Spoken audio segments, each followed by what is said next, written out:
Good morning, everybody. Good morning. I'm not a news anchor, so don't judge me. I'm excited today for this occasion that we have just now starting. This is a first-time activity that we are doing, so you guys are pioneering something that has never been done on Ireland. We are pioneering this thing called the Ethics Challenge. What an awesome thing to study. I'm excited for the partnership that we have as the CFA Institute with the Ernst & Young and putting this together for you guys. I want you to right now just give a round of applause to EY before we go any further. Since we're already running a little bit short of time, we need to be on time. Maybe it's part of being ethical, I don't know. Excited about ethics. One thing that I know about ethics that you can use as a way to gauge or to judge to see if you are doing something ethically, there's something called a generalization test. Have you ever heard about it? A generalization test is a simple test that says, whatever you are doing, can it be done by everyone else and can it be sustainable? So think about yourself when you start thinking about plagiarism for an assignment. And just imagine if every one of you in your class plagiarizes the same context or text to your lecturer or to your teacher. Is that going to be sustainable? That's a litmus test for you right there, if something is ethical or unethical. Without further ado, this was weird, didn't it? Without further ado, I want to call upon Madam President to give us an opening.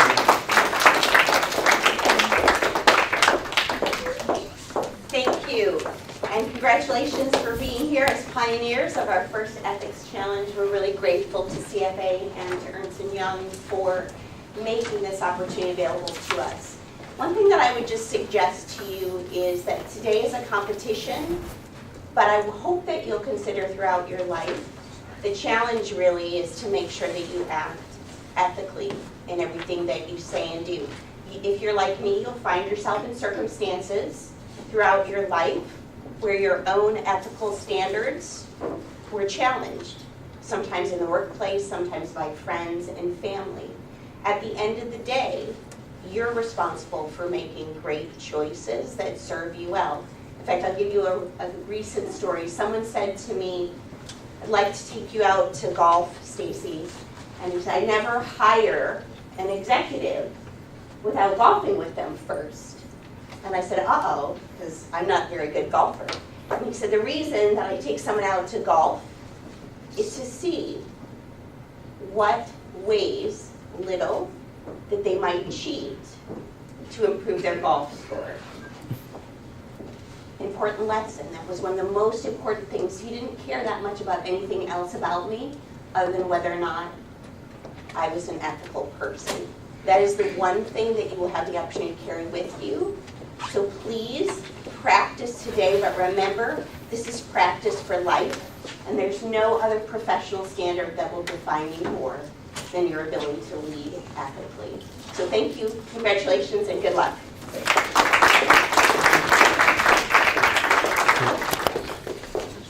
Thank you, Madam President. I'm not too sure with the media team, do we need a big group team photo or everything is covered?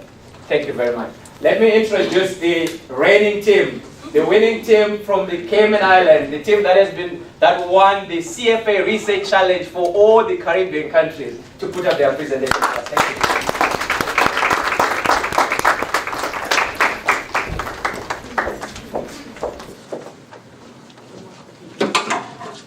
Good morning, everybody. My name is Maria. I'm Nina. I'm Julia. And I'm Charles. And we are the University College of the Cayman Islands team.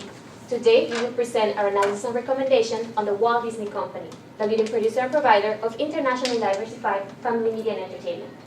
We issue a buy recommendation with a one-year target price of $132.69, which represents a 21% upside from the February 11th closing price. Our recommendation is mainly based on these four pillars: Disney's strong competitive positioning, their steady financials, our risk mitigations, and our strong valuation. The Walt Disney Company is a well-established empire operating in the business of making people happy. It has a market capitalization of $163 billion and operates in over 40 countries around the world. Its highest concentration of revenue comes from the United States and Canada. Disney is often described as a leading competitor across its various market segments, and its operations can be broken down into 4 main segments. The consumer products and interactive media segment includes Disney's trade names, characters, visual and literary properties. The studio entertainment segment brings quality movies, music, and stage plays for acquired businesses such as Marvel Studios and Pixar Animation Studios. The parks and resort segment includes Disney-branded hotels, theme parks, cruise lines, retail, dining, and entertainment complexes. The media network segment generates the most revenue for the company at 40% of the total revenues. It includes ESPN, Disney Channel, Freeform, the ABC TV network, as well as radio businesses. Robert Iger, with approximately 26 plus years experience within the media and entertainment sector, has been the driving force behind major successes and increases in revenue for the company. He is one of the largest shareholders within the company, individually owning 1.06 million shares, and his interests are aligned with shareholders. This signifies that he has skin in the game and shows his high level of confidence in Disney's success. Looking at Disney's financials for the 5-year period, we can see their steady revenue growth. However, the company did experience a 1% decrease in 2017, caused by declines in the media networks, student entertainment, and consumer products segment, but were partially offset by growth at parks and resorts. Despite this, revenues increased 8% the following year due to continued growth at parks and resorts and improvement in the student entertainment sector. When it comes to free cash flow, our operating margin averaged at a total 25%. Likewise, each segment showed consistent return on sales. When it comes to free cash flow, there was a 12% increase by 2018. We believe with this excess cash, Disney will continue to buy back more shares, make strategic acquisitions, and invest in its streaming services, all of which will contribute to their continued success. Likewise, free cash flow yield averaged at 5%, indicating that on average, the company is generating 5% of its market capitalization in free cash flow yearly. We recognize that 5% isn't as great, but we do believe it's a fair yield given the consistency of the return. Disney has also managed to keep their debt relatively low, with the debt-to-equity ratio averaging at 41%. Likewise, interest coverage averaged at 37.96, indicating that free cash interest is easily covered. Now, because Disney has been able to keep their debt relatively low, net profit margin has been relatively stable, ranging from 16% to 22%. Return on asset averaged at 11%, which we believe is good given their predictable earnings. Return on equity averaged at 20%. The company achieved this high return in part by engaging in massive stock buyback. And now that their Fox deal is closed, they will be resuming this buyback program in the near future.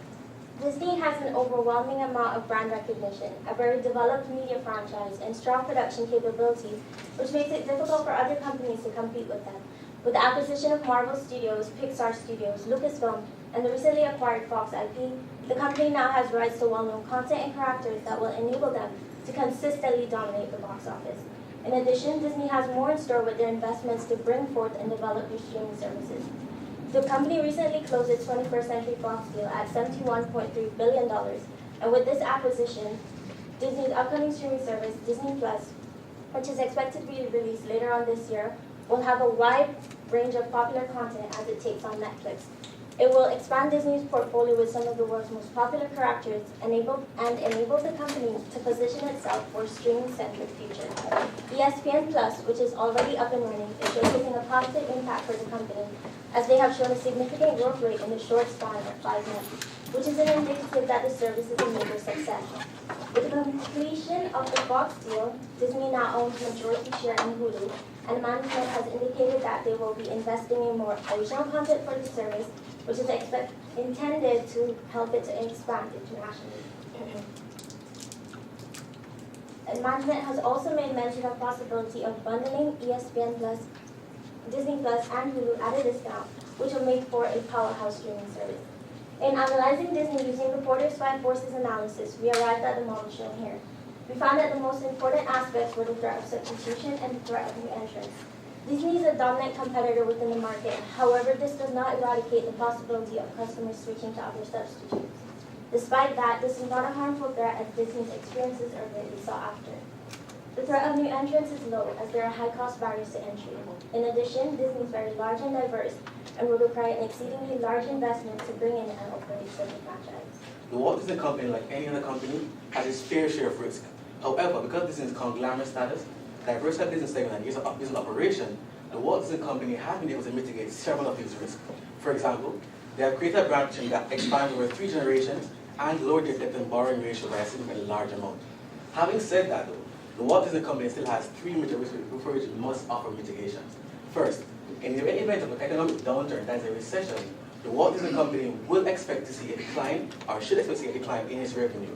However, looking back at the historical data from the Great Recession, we saw the Walt Disney Company saw a 7% increase in its revenue.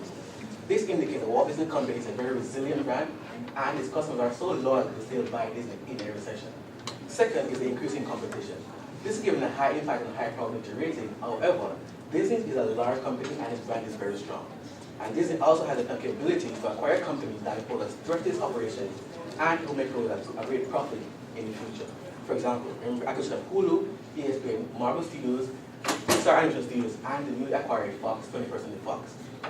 Third is the renewal of contracts. This mainly affects the media effects segment. For example, if Disney loses contract, such as NFL football, we may see a decline in its revenue. However, again, Disney has the financial ability to purchase these contracts at whatever cost necessary. Therefore, these risks are indeed low probability. We arrived at a 1-year target price of $132.69 based on 70% weighting of a discounted free cash flow to firm model and 30% weighting of an enterprise value to EBITDA multiple. We also conducted a dividend discount model. However, we gave this model 0 weighting because Disney pays out most of its cash flows in the form of share buybacks, making the dividend discount model result in a significant understatement. We used cash flows from years 2014 through 2018 as the basis for a 5-year forecasted period. We calculated the terminal value using the long-term growth rate. Since Disney is a well-known and mature mass media entertainment company that has a lot of global exposure, we determined the long-term growth rate to be 2.5%. This rate is in line with inflation rates, as we believe that in the long run, Disney should grow at the pace of the general economy of the world. To calculate the WACC, we used the capital asset pricing model, arriving at a WACC of 8.41%, thus arriving at a price of $131.68. For our multiple analysis, it was not possible to find an exact comparable competitor to Disney, given the nature of the business and the size as well. So we decided to do some smart valuation by comparing them with other companies in the entertainment and content sector and the entertainment facility sector. In the entertainment content sector, which is comprised of student entertainment segments and media networks, we compared Disney to companies such as Discovery, Viacom, CBS. Disney showed to be less leveraged than all its competitors in this space, and they beat all in revenue growth except for Discovery. However, Disney is more diversified than its competitors in this segment. So we chose the average, and we applied a 20% premium to that, arriving at a multiple of 10.34. For the entertainment facility sector, we compared Disney with several other companies. However, none of them seemed to be a good comparable competitor to them, since they had lower market capitalizations and lower growth rates. Therefore, we only found Six Flags to be a comparable competitor, since they are US-based and have similar growth rates.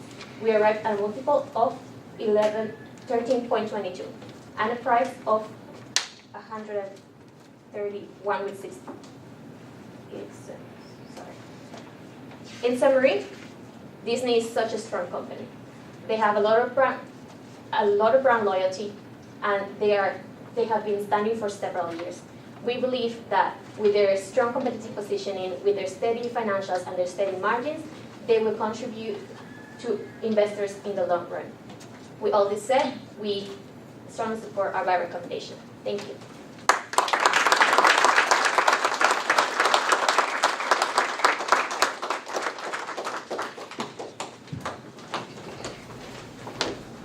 Well, thank you so much for that, team. I mean, for me, Disney was all about Mickey Mouse, right? But thank you so much for giving us this beautiful, amazing insight to all the hard work that is put behind to get the research details on. And once again, congratulations for your win.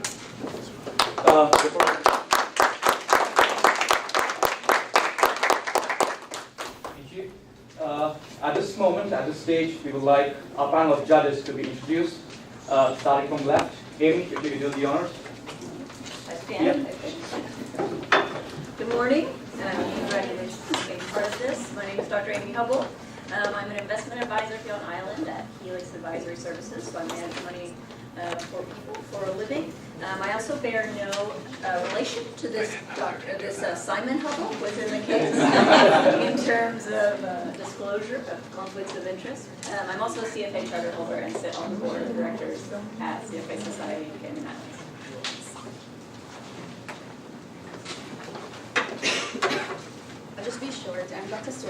and I'm the faculty advisor for the team you just saw. I teach business in the business department, economics and finance primarily, and it's my pleasure to be here. Good luck.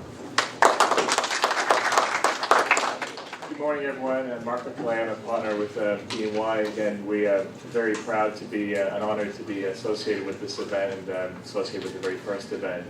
Again, as we kind of discussed earlier, ethics is important in everyday life.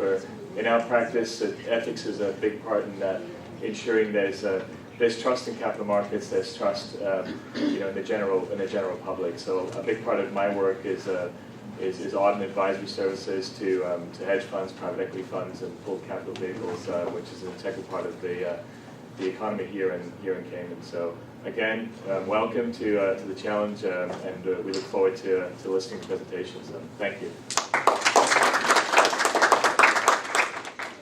Good morning, everybody. My name is Marcelo Suarez Castillo. I'm Vice President of the CFA Society in Cayman Islands. I'm a CFA charter holder, and at the same time, I work in Scotiabank. I'm the Director of Institutional Asset Management, and I'm here very excited to collaborate and volunteer for this great event.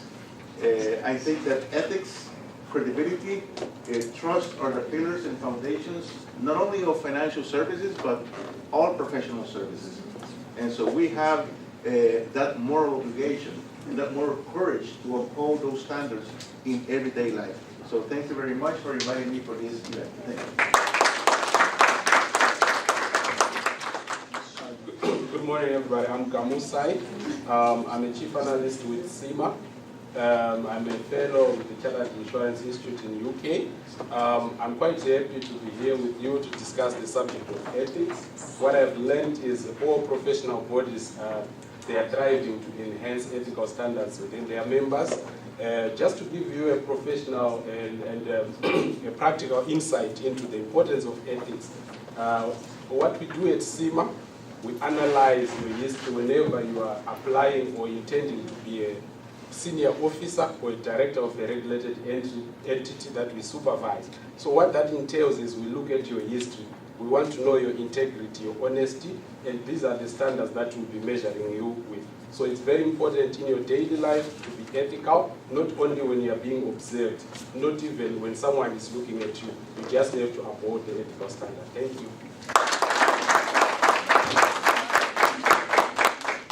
Well, thank you so much for that, judges. And now, before we kickstart the presentations, I would like each team captain to come ahead and pull your draw count. Can we have the captains on stage, please?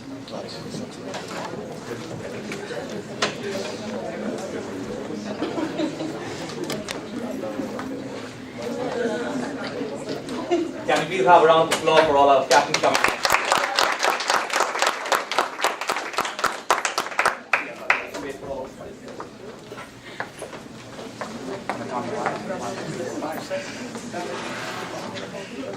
Okay, guys, no jumping. The ladies can go first. Yep.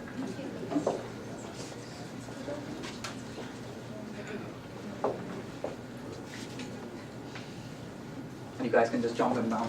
Go for it.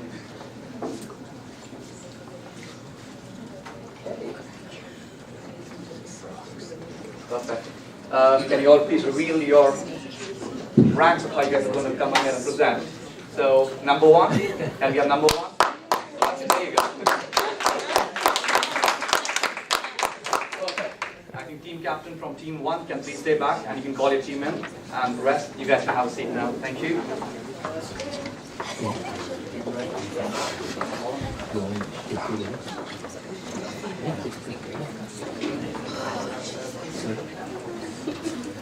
Come on, guys. It's all set for you. Don't be shy.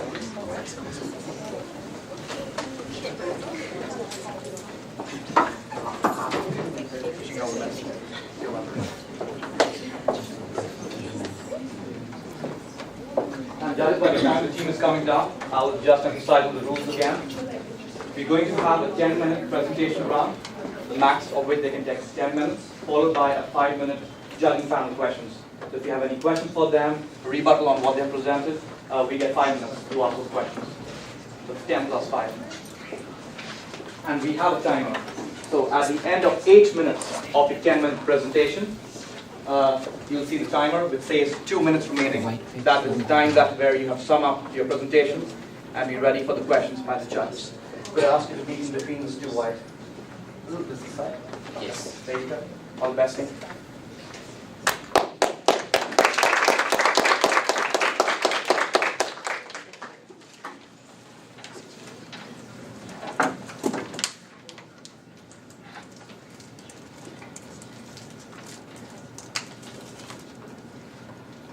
Good morning, everyone. My name is Bernita Anderson, and I will be presenting with my colleagues Martina and Martin.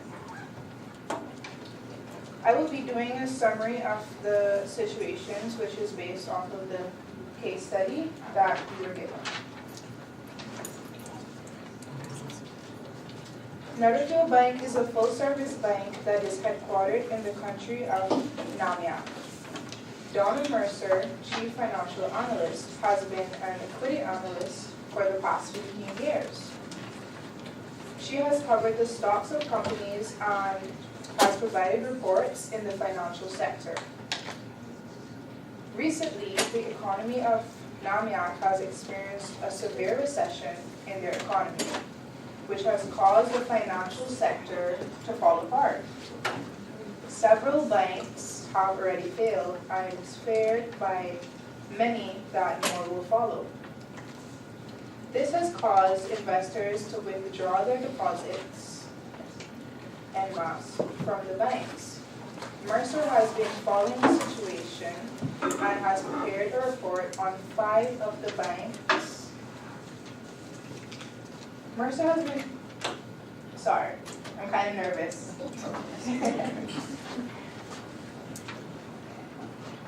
I'm gonna redo that sentence. Mercer has been following the situation and has prepared a report on 5 of the banks to present to important clients in a meeting the following week.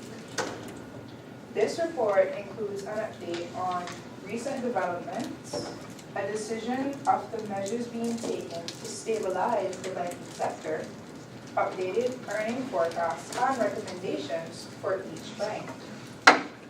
Mercer has placed a buy recommendation on 2 of the banks, a sell recommendation on another 2 of the banks, and a hold recommendation on 1 of the banks.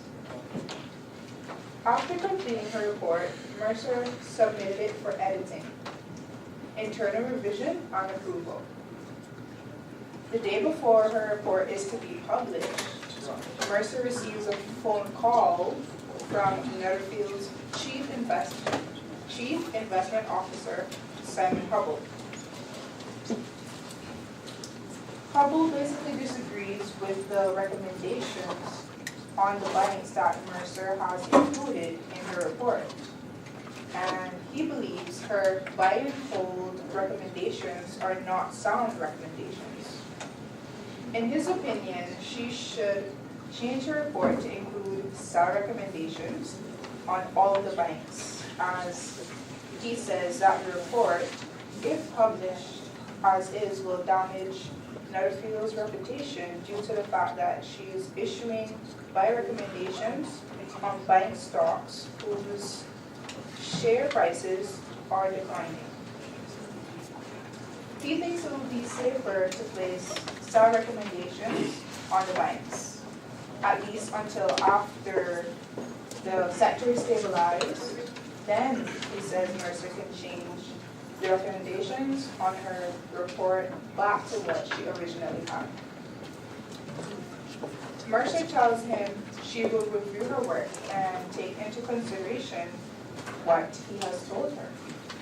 After reviewing her work, notes, and other research, and considering what Hubble said, Mercer calls Hubble to let him know that she believes her report is correct and the recommendations are justified, and that she will be publishing and issuing the report that afternoon after the equity markets close.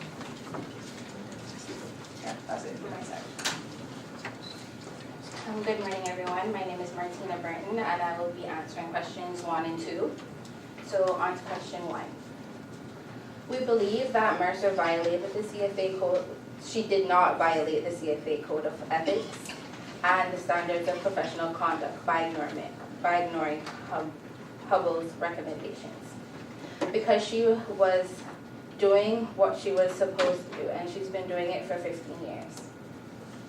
She acted with integrity, diligence, and respect. She even maintained a professional competence after his disrespectful remarks on her report. Also, Hubble wanted her to misinterpret her information on the report by changing all the buy recommendations to sell recommendations, which would breach the ethics of conduct and standards of professional conduct. But she abided by these, such as using reasonable care and exercise independent professional judgment. Even though Hubble was in a higher, say, class in the business than she was, she still put forward her judgment on the report. It's the facts that matters, not putting something else out there for others to see, that to make them feel comforting. You're not supposed to lie when it comes down to true information such as that. And a potential issue that could, I'm sorry guys. Feels like very A potential issue that could arise was the fact that Hubble's point of views and Mercer's point of views on the whole entire report were basically polarly different, which would cause clashes between them both. And yes, there were conflicts of interest because of this difference in opinions. On to question 2. We believe that Mrs. Mercer is correct because Mrs. Mercer's decision was correct to issue the report because she abided by the CFA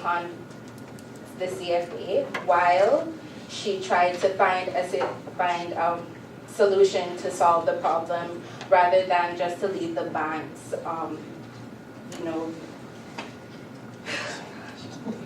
rather than to just leave the banks as they are for them to just be gracefully. Thank you. Good morning, ladies and gentlemen. My name is Martin, and I'll be answering questions 3 and 4.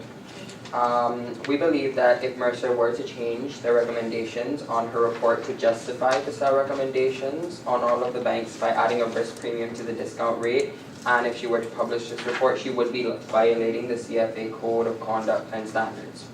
She would be violating the Code of Ethics as she would be placing her own interests above those of the clients, as well as having changed the report to not reflect her original independent and professional judgment and analysis. She would also be violating the standards of professional conduct. She would not be complying with the law. She would also not have acted objectively and independently, as she would have changed the report to reflect Hubble's wishes as well as to save her own career, acting subjectively and not objectively. She would be misrepresenting information and taking part in misconduct due to the dishonesty of her report. My course of action in having, if I had been in Miss Mercer's situation would be to respectfully let Hubble know that I would be publishing the report, regardless of his opinion, because of the fact that I cannot violate the CFA Code of Ethics and Standards of Conduct, and that if he still wishes for me to publish his version of the report, he can then take it up with someone in a higher position. We believe that Ms. Mercer did the right thing by deciding to publish her report because of the fact that she abided by the CFA Code of Ethics and Standards of Conduct.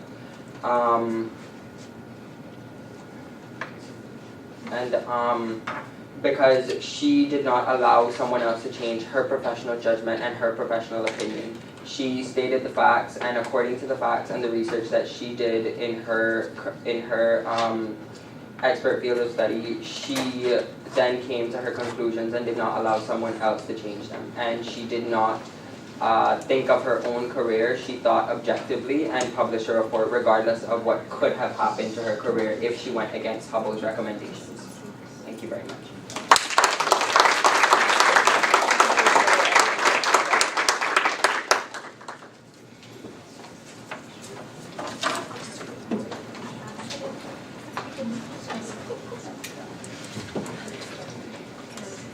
question. And great job, guys. I know it's really hard to go first, so you did really good. In terms of consequences, what consequences do you think that Ms. Mercer might suffer from this? I know that in the case it doesn't say, but what consequences did you guys talk about that she might face? Do you mean if she went against Hubble's recommendation? I believe she could face her position being compromised in the bank because of the fact that Hubble is in a higher position than her, and if she went against his recommendation to change the report, she could face some form of I don't know, discrimination in her workplace because of going against Hubble's recommendation. So, Do you think it's worth it? I think it is because at the end of the day, if Hubble were to do that, she could then take a lawsuit to him because of the fact that she obeyed the CFA Code of Ethics and he wanted her to violate it. So at the end of the day, while she would still face that discrimination, if she were to have violated the Code of Ethics, she could face even more legal issues.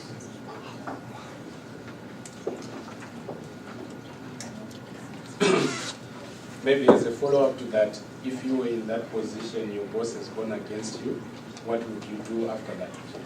If I were in that position? Yes. Now there's discrimination, like we are highlighting, there are challenges at workplace. What would you do? You would handle the situation. How would I handle my boss discriminating against me after I went what they said?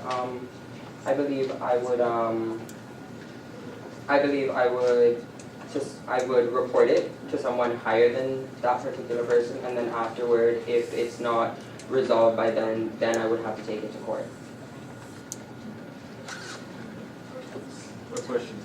You mentioned conflicts of interest, and it's very interesting to see that the equity analyst works for the same bank where she is recommending a buy. How can the analyst mitigate that conflict of interest? Because she's writing a report, right? And the buy recommendation is for this bank where she already works for. So is that a conflict of interest? Is that a conflict of interest? And if that is a conflict of interest, how could she mitigate that? I believe it is a conflict of interest to an extent, but she could mitigate it by presenting the research as to why she believes that her bank should have a buy recommendation, and if her research is found to be sound, then really and truly you can't fault her because she presented the research and she presented why she believes that that bank should have a buy recommendation, and she justified it.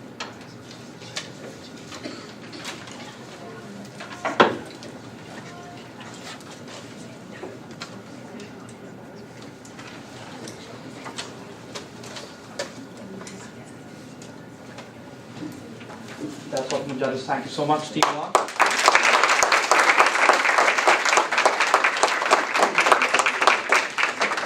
Can we please have Team 2 on the stage, please? And judges, I'm a judge's request. If you guys could be a bit more loud so the audience could hear you for the questions. Thank you.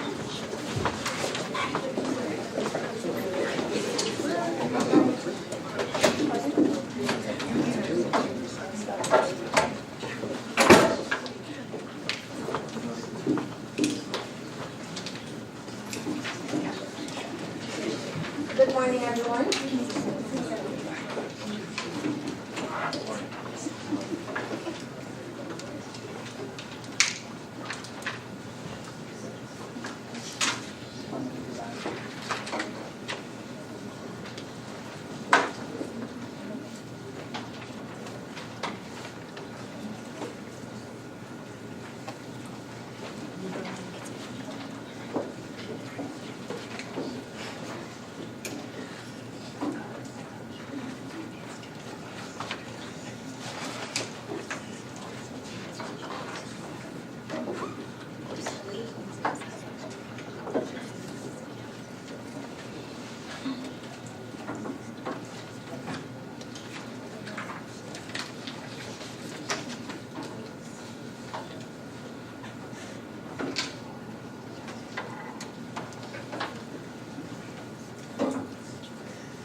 is the time judges are filling the scorecard. I hope you guys are having fun so far. Do you guys think the first team did a good job?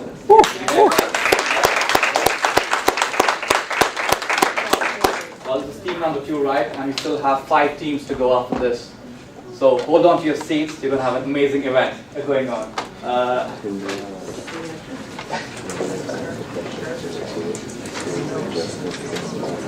Can we have your names for that, please? My name is Courtney Thompson.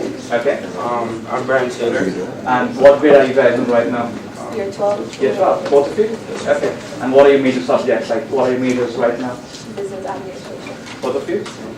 Okay, cool. Thank you for that.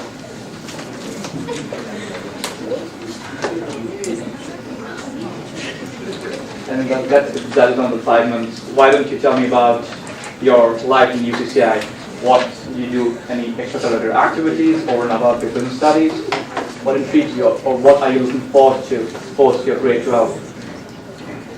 Any plans yet? What about you? Same. It's fine, guys. I didn't have one either.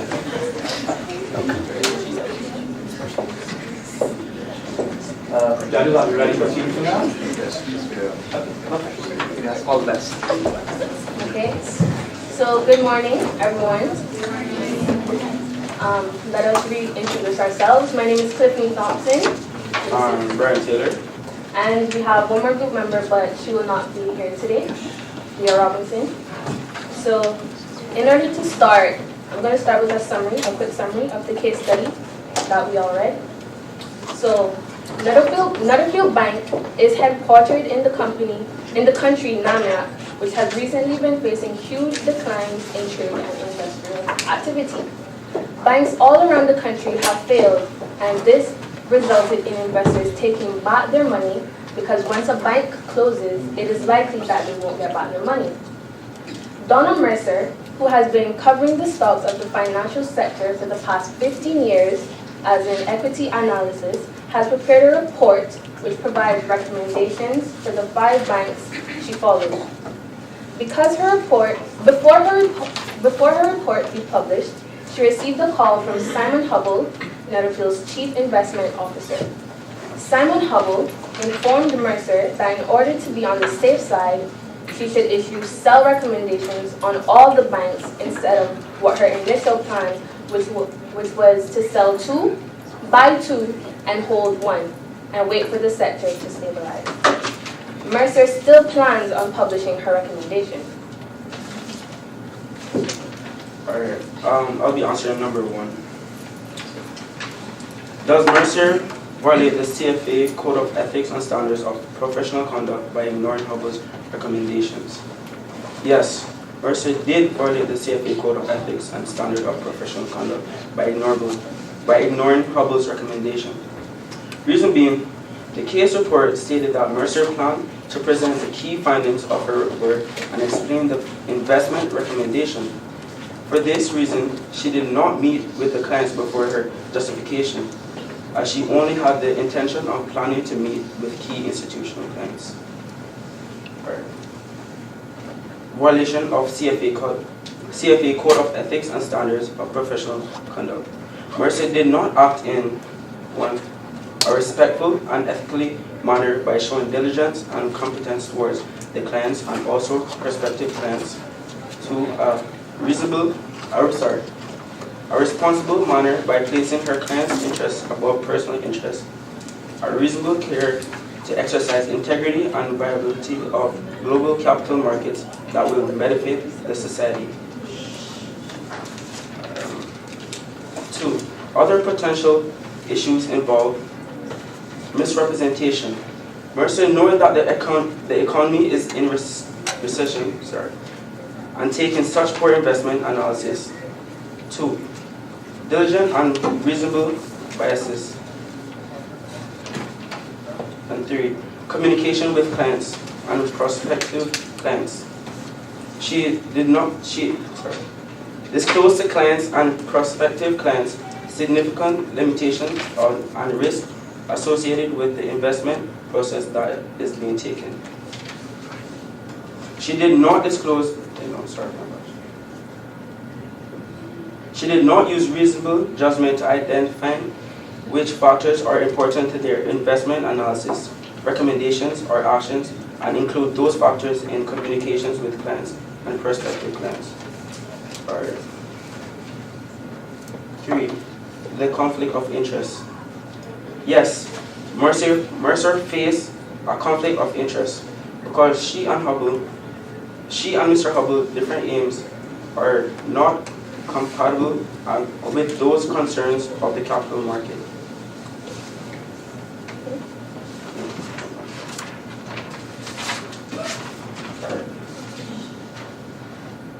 Does Mercer face a conflict of interest?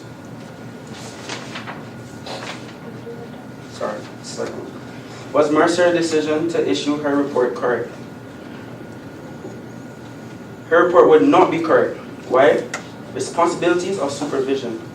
She did not listen to her chief investment officer when he stated that her to be placed all sell options on bank stocks, seeing that the market conditions are unfavorable for the stocks and is uncertain when the situation will be over. Also, it will be easier for her to adjust her report when the market stabilizes. I'll be answering questions 3 and questions 4. So question 3 is, suppose that Mercer, worried about her job security, gives in to the pressure from Hubble and revises her model's macro assumptions to justify sell recommendations on all the 5 bank stocks she follows and publishes her report. What implications would this decision have? If Mercer had decided to justify a sell option on all stocks, she would first have to communicate to all key institutional clients as to why this decision. With this, selling stocks will likely mitigate further losses for the clients. The second part of the question is, would she violate CFA Code of Standards? With Mercer being worried about her job security, she would be violating the CFA Code of Standards because in the preamble of the CFA Code of Conduct, it says that their mission is for the ultimate benefit of the society. But if she did not worry about her job security, she would not be violating the CFA Code of Standards once she communicated with clients as to what is going on in the market and why it is best to sell the stocks. No investor wants to lose money once they could have mitigated against these losses. For this reason, it will prove that Mercer acted right with integrity, competence, diligence, and respect, and in an ethical manner with the key institutional clients. Question number 4. What would you do if you were in the similar situation as Mercer? Propose your course of action. If we were in Mercer's situation, we would use reasonable care and exercise independent professional judgment when conducting investment analysis. Before executing my decisions, I would communicate with my manager, which in this case would be Simon Hubble. Based on his reasons, I would conduct another investment analysis as to why he wants to place sell recommendations on all stocks. I will communicate with all clients as to what uncertainties are in the marketplace currently, and based on their understanding of my reasoning, I will further make the decisions of either buy or sell due to the client's decision and what's best. Thank you.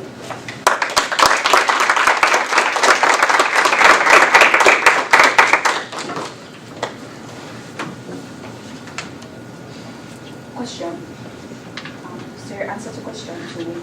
Was Mercer's decision to issue her report correct? Your response was that it wasn't correct because she didn't do basically what her manager asked her to do. Yeah. What if her manager had asked her to do something wrong? Like, if it's ethical, I would say that if her manager asked her to do something wrong, it would still be on his fault, because she just followed instructions. Okay, so if I come with a bag of weed, Yeah. and I ask you to sell it, it's illegal. I ask you to sell it. You also know it's illegal, and you go about selling it just nonetheless. Does that mean that you're innocent? Because I'm your boss and I told you to do so. No. But I just think that because of the situation where the financial sector in the country is like falling, you don't want to take too much risk in the jobs and Hubble's recommendation was not, if you look at the Code of Standards, it did not break any of the laws that they had there. So as you gave the example with the weed, that would be breaking the law because it's illegal. So therefore, Mercer would not have to listen to him. But the explanation that Hubble gave to Mercer it was not a bad recommendation. He was basically just trying to help her, and it did not break any of the laws of the safety.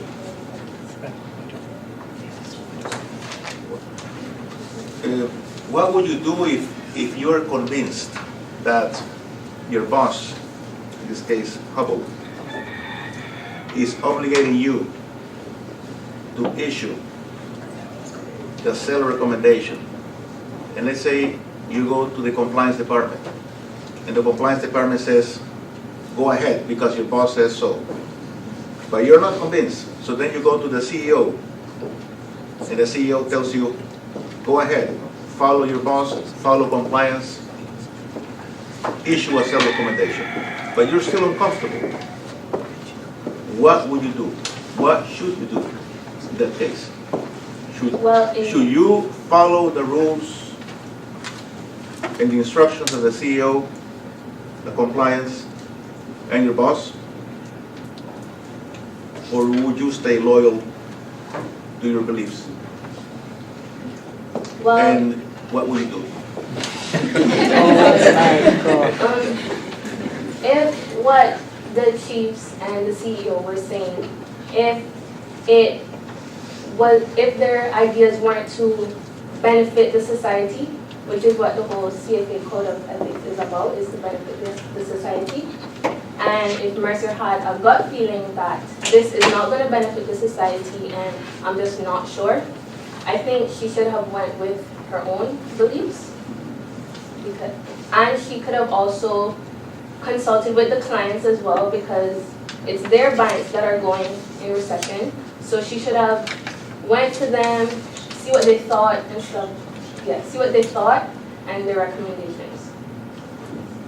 So if she's strongly convinced that she's done due diligence and that her recommendations are solid ones, then irrespective of what her CEO says, she should still follow her recommendation. That's what you're saying? Pardon me? Can you repeat that? You can answer.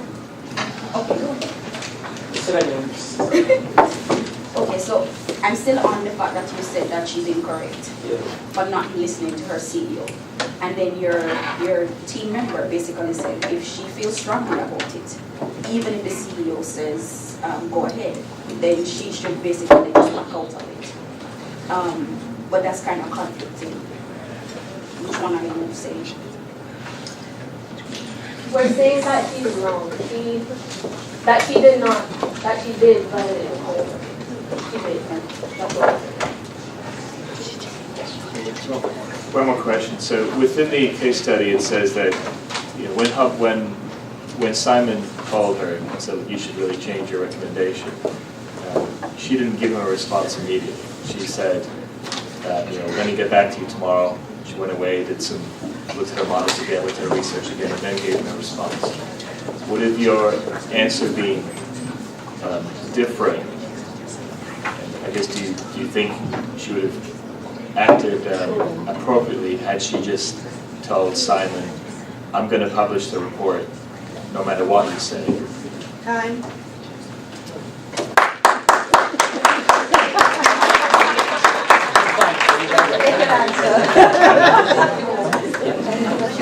I'll ask you the next game. You guys have a heads up.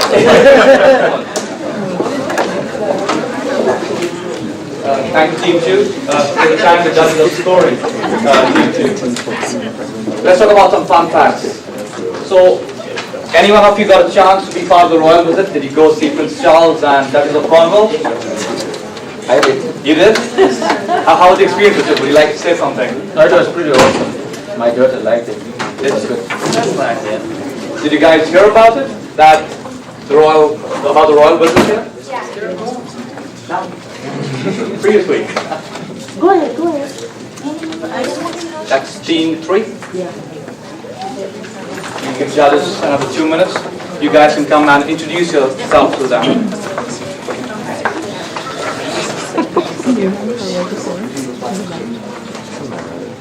Did you tilt it down? Can you have your name? No, this, I haven't just turned it on. Did you zoom My name is Virginia Williams. My name is Sonia. What grade are you guys in? What major? Yeah, So they talked you can about zoom in ethics, when you preaching, turn it off. all parts, and it's basically applicable to everyone. And you guys have to prove it here. We have people from science, we have majors in business studies, social studies.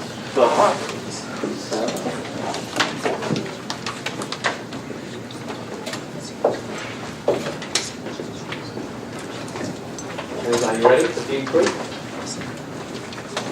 All the best, guys. Good morning. So, as we already introduced ourselves, this is Loretta Anderson, Virginia Williams, and I'm Sonia Daly. So, okay, so I'm just going to give a brief summary because every other team already read the whole thing. So basically, Nutterfield Bank is in Namia, and is going under, basically. So Mercier was told to sell on all the money, and he basically went against that. So I'll be answering question 1. So in the research we've done, we found out that Mercier has not violated any code by ignoring Mr. Hubbard.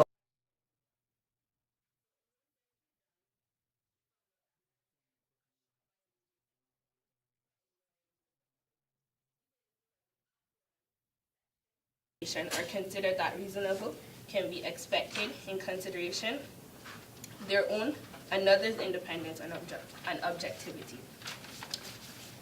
By accepting what Hubbard said, and I'm quoting, "To be on the safe side, I highly recommend that you issue sell recommendations on all bank stocks until this crisis is over and the sector stabilizes. You can then change or update your recommendations back to what they are in the report." The definition stated by Cambridge University of the word objectivity is the fact of being based on facts and on influences by personal beliefs and feelings. This is to say that Mercier would have gone against her own morals and would have possibly regretted in the long run by going with what Mr. Hubble said. The second part of the question. Mercier does not face any conflicts of interest because she has made a fair decision and is not concerned about how she feels personally affected by the choice of which she had made. Okay, I'll be doing question 2, which says, suppose after the release of Mercier's report, bank stocks continue to fall for another month, resulting in clients that followed Mercier's buy recommendations to lose money. Given this ex post information, was Mercier's decision to issue her report correct?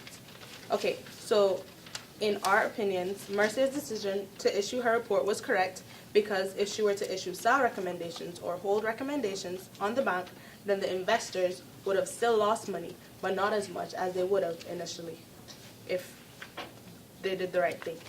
In Act 3, Section D, it states that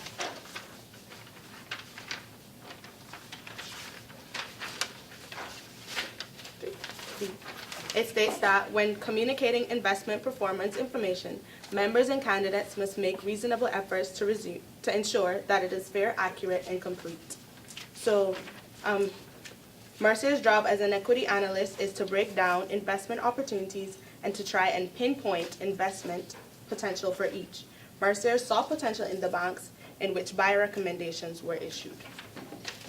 In Act 3, Section 8, it says, members and candidates must act for the benefit of their clients and place their clients' interests before their employers or their own interests, which she obviously did because Hubble was suggesting her to do one thing, but because she knew what was right and that she followed the code of conduct. In doing so, she didn't. Mercer acted in all the interest of her clients because she felt as though she's acting in the interest of her clients and not in the interest of the decision by Hubble. I will be doing question 3, which says,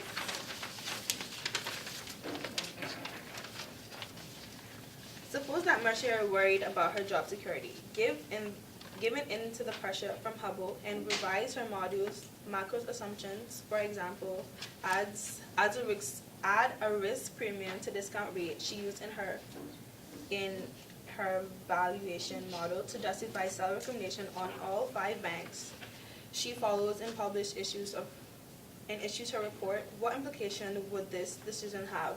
Would she violate CFA Code of Ethics and Standards? If Mercer were to issue sell recommendation on the banks based on false information, it would potentially save her the trouble if the bank were to go under. However, she could possibly violate CFA Code of Ethics and Standards. Act 1, Section C. Members and candidates must not knowingly make any misrepresentation relating to investment analysis, recommendation, actions, or other professional activities. She would have been given if false information about the market and its true value, and her recommendation would be unfit and false. Act 1, Section B. Members and candidates must not offer solid or accept any gift, benefit, compensation, or consideration that reasonably could be expected to compromise their own or others' independent objectivity. Mercer would have been dishonest in her report, therefore disregarding her professional reputation and not in relation to the interests of the client. Act 2, Section B. Members and candidates must not engage in practice that distort prices and artificially inflate trading values with the interest to mislead market practice participants. So in this case, she would have been adding false information from another report into this current one to make it seem feasible. Question 4 states, if we were in a similar situation as Mercer, what would we do? If we were in a similar situation as Mercer, we would act under Section 5, Act 5, Section B, number 1. And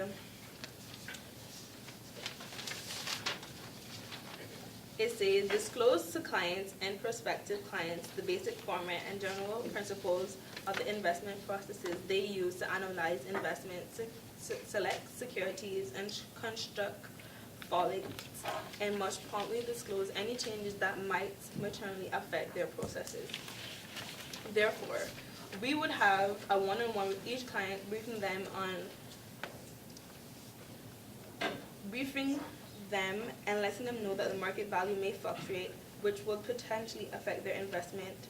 We would also ask if they would have any recommendations made would be fair to them. As mentioned, the Code of Ethics, Act 6, Section A, members and candidates must make full and fair disclosure of all matters they could reasonably be expected to impair their independence and objectivity or interference with respective duties and to their clients, prospective clients, and employers.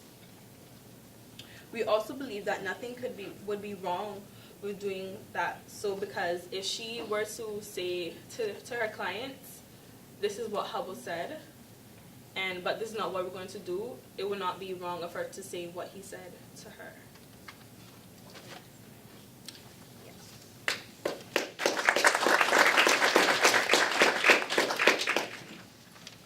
So, if I hear you correctly, you are saying she was within her rights to disclose what her boss had said to her, to her clients during her presentation, and give both sides of the presentation to say, this is what my boss is saying, and this is what I'm saying. Yes, sir.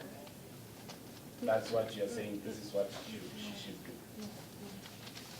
do. We're saying that, okay, if I'm Miss Mercer and these are my clients, I would have a one-on-one conversation with them, briefing them on the situation, not necessarily calling names or, saying my boss said that I should do this, but I don't believe, because then that's bashing your boss.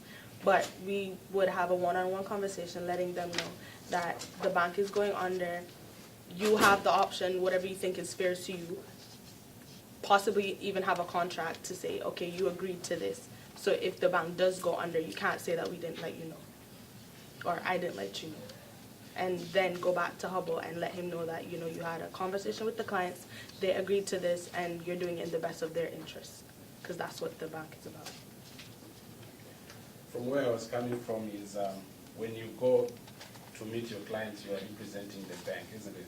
So whatever analysis or discussion that you are going to take is going to be construed to the analysis done by the bank, isn't it? So you are coming with a position from the bank with whatever recommendations you are putting.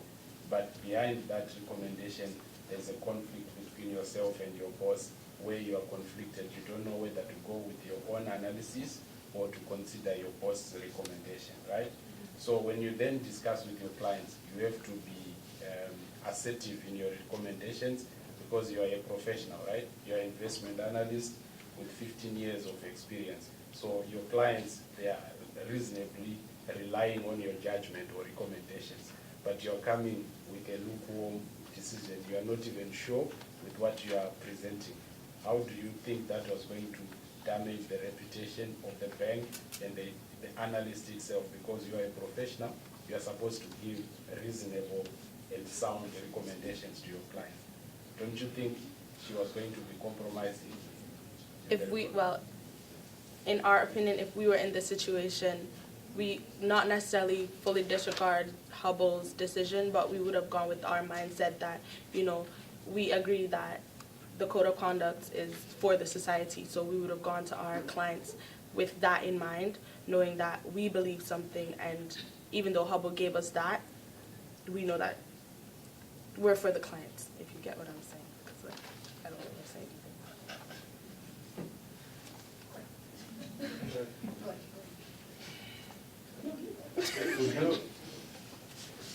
Would you consider dissociating and quitting from the bank if your boss and the rest of the directors are compelling you to issue a self-recommendation? Personally, I would not have. I would have gone ahead and issued my report, and the consequences which come after, I would just have to face them.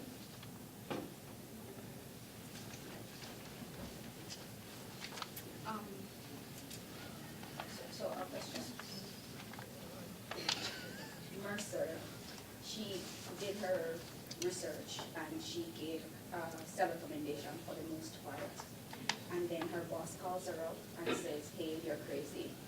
Issue a cell recommendation. Sorry, she should have a recommendation. And he told her to issue a cell recommendation. Now, based on Conduct 5A, where she needs to be thorough in her investment decisions, and she also needs to ensure that it is supported by appropriate research and have reasonable and adequate basis. Would you say that she had not been thorough enough or did not give it reasonable thought before? Because if she was so certain of her decision and she had taken everything into consideration, which is technically what she's supposed to be doing, why would she reconsider when her boss called her? I think she probably just wanted to make sure that she had the interest of the clients in mind, rather than just her own opinion. Yeah, and I will echo really, really good work from you guys on trying to put that client situation first. And I think this is an interesting case for that reason, that there's not a correct answer, right? It's all about this discussion and the options that are. And in many cases, you may be faced with a situation, especially in equity research, where even though that's what your models are saying and this is what your math is saying, those recommendations might not ultimately pan out to happen exactly how you hope they are, whether or not you do all the research in the world or not. And so there's that risk too. And so I think disclosing your process and the risks to the clients is the right thing to do. So good job on that. Thank you. Thank you, team.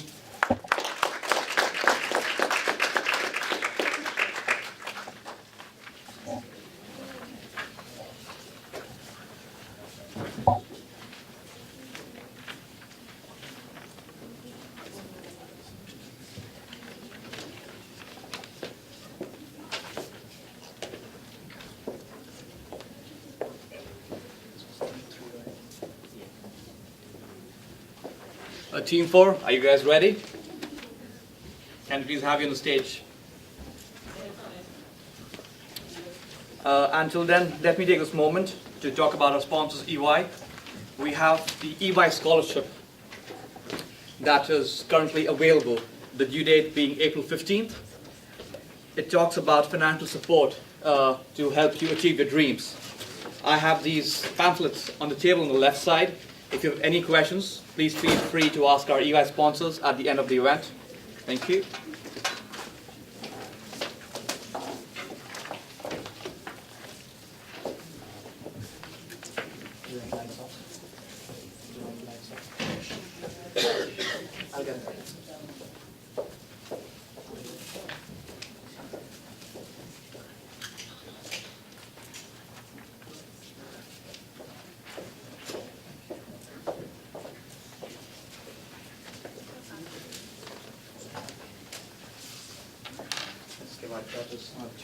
Can we have your names, please?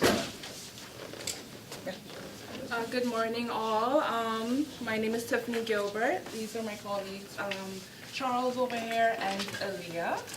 And what grades are you guys in? Please let us judge now. Sorry? What grades? Yeah. What class? What grades? Oh, bachelor's degree. Okay, perfect. Apologies, there you go. Associates, year 13.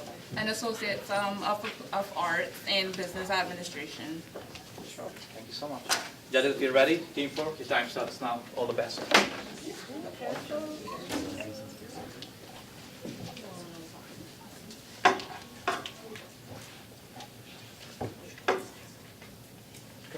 Good morning, everyone. Again, my name is Charles Levinson. This is Aaliyah, and that is Tiffany.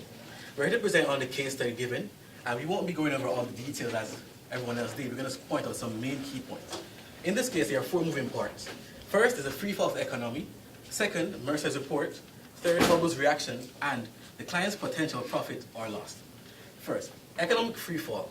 In any economic free fall, as the diagram shows, the economy literally falls below negative. Next is Mercer's background. So Mercer has been a 15-year analyst at Nutterfield, and her job is to analyze security, performance, and pricing, develop forecasts and projections, provide investment advice, monitor industry trends and news, and prepare internal and external reports, which is what she did. Hubble's background is a chief investment officer at Nutterfield. His job is designing and implementing investment processes, asset management, asset allocation strategies, and investment analysis. Now, for client profit and free fall, between 2008 and 2009, 165 banks failed. As you can see here, closing from in 2001 economic downturn, it took us 4 years to get back up to in 2008. However, it took 1 year to drop 42%. Likewise, economy is dynamic. However, although some banks failed, other companies did grow.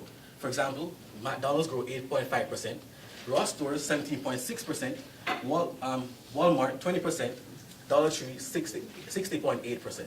This shows that the economy, although some may fail, others may prosper. So to begin, question 1, part A. In accordance with the CFA Code of Conduct and Ethics Standards, Mercer would have violated the loyalty to employer component. Why? According to duties of the employer, Section A, candidates must act for the benefit of their employer and not to deprive their employees of the advantage of their skills, abilities, divulge confidential information, or otherwise cause harm to their employer. No, Mercer acted independently after Hubble instructed her otherwise. Paragraph 3, line 5 in the case says, our client will laugh at your report and it will cause damage and reputation to Nutterfield. That was Hubble's primary focus, not necessarily integrity, but reputation of the company. Part B. However, according to the CFA Code of Conduct and Ethics, there are several standards that may support Mercer's actions. First, knowledge of law. Members and candidates must understand and comply with all applicable laws, rules, and regulations of the CFA Institute, government, and regulatory organizations. Members and candidates must not knowingly participate in, assist in, and must dissociate from any violation of such laws, rules, and regulations. Likewise, independence and objectivity. Members and candidates must be reasonable, of reasonable care and judgment and advice in maintaining independence and objectivity in their professional activities. Third, misrepresentation. Members and candidates must not knowingly make any misrepresentation or written any investment analysis recommendation to the clients. Fourth, misconduct. Members and candidates must not engage in any professional misconduct involving dishonesty, fraud, deceit, or commit any act that reflects adversely on their professional reputation, integrity, and competence. Now, fifth, loyalty and prudence and care. Members and candidates must act for the benefit of their clients first before their employers or themselves. And finally, diligence and reasonable basis. Members and candidates must exercise diligence, independence, and thoroughness in analyzing making investment recommendations, and taking investment actions. Likewise, they must have a reasonable and adequate basis to support their research in any case necessary. Now, is there a conflict of interest between Mercer and Hubble? Yes, there is. Mercer believes that her report is accurate and justified. As such, her report ought to be published. On the other hand, Hubble believes Mercer's report is, although accurate, he prefers to play it safe now and wait for everything to change. Nonetheless, according to the CFA Code of Ethics, knowledge of the law, in the event of a conflict, members and candidates must comply with the more strict laws, rules, and regulations.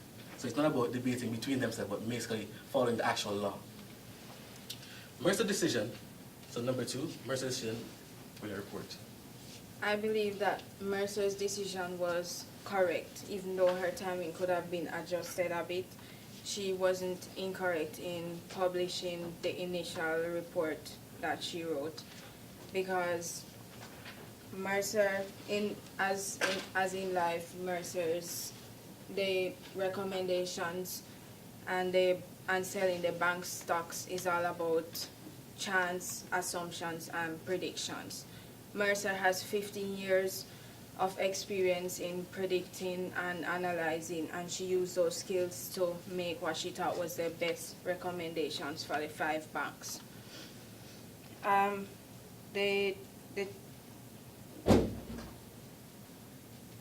Sorry, 1 minute. Mercer told the truth. Mercer told what she thought was the truth, and in the end, if that doesn't work out for everyone, then what justifies her decision is that she was true to her experience, her skills, and also the 5 banks and most of all the clients. She was true to the clients in producing the report that she thought was the right report over what Hubble told her to produce. I stand by saying that speak the truth and speak it ever, cost it what it will. In this case, if it costed her job, telling the truth was what was best for her and also the company, as well as the clients and the 5 banks that were involved. As according to the case, Mercer in her job security, yes, she would be safe for a moment, but let's look at what will happen if she were to make this decision. So misrepresentation as in action, misleading rather, and uncertainty. So stockholders, they need to have an idea how their money will be looking in years to come, if they should further invest, hold or share their current shares. So when she tampers with this report, she is presenting misrepresentation of information that will and may affect current investors' future investment decisions. Okay, so with misleading, in regards to market manipulation, we automatically see her misleading market participants, making them think that companies aren't worthwhile. And with uncertainty, stockholders need to have an idea how their money, the future clients, will be uncertain, and the Netherfield company will possibly see a decline in their market share. As previously mentioned, if Mercier did change her report, she would be in violation of the following code of ethics and standards: misrepresentation, loyalty, prudence and care, diligence and reasonable bias, investment recommendations. Also, in regards to this, she would also she would have lack of professionalism. She would also be a horrible representative of a member. She's of CFA. She wouldn't be acting the correct way. She wouldn't set a good example. And she should put her clients first, her clients' trust first instead of her own interests. Now, what would we do if we were Mercer? Being Mercer, we would, first of all, postpone our publication. Not to skew the results, but to actually give us enough time to analyze our data. Make sure that we are not missing a number or adding a zero where no zero should be. Likewise, we're adding the various risk premiums as well as other functions that may show that the economy may not be doing as well as we thought it would be. So you're going over everything to make sure you're dotting your I's and crossing your T's properly. Now, rather than offering a week for them to review our report, we're giving them an additional a week. So you have 2 weeks now to review our report. Make sure you actually see everything we're doing, recognizing that we're doing everything perfectly fine, and then giving us your feedbacks. Now, after carrying out our diligent and validations, we would then have the internal support of all other equity analysts to make sure our report is indeed sound to our clients as one voice, not just 2 voices. So that's our report, and we thank you.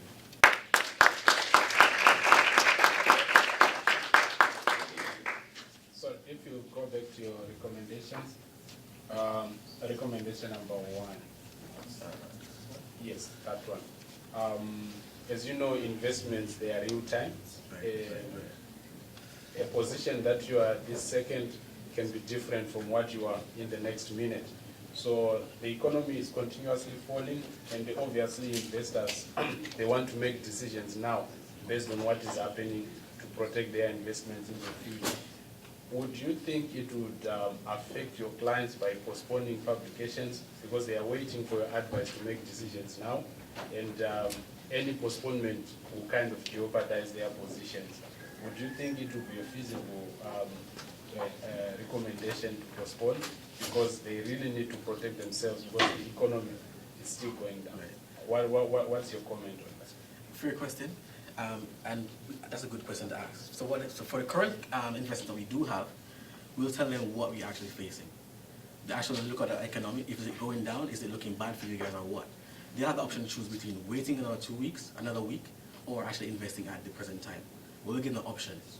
So it's up to them to decide, okay, we're going to invest now because we want it now. Or we're going to sell now because we want to sell now. Or we're going to buy now because we want to buy now. But we're going to present other case that says, okay, if you wait another week, we're going to, from our end, we're going to make sure that we're actually giving you the best advice possible. So if you decide to wait for that week, knowing how the economy is going, that's up to your discretion. Comment on question.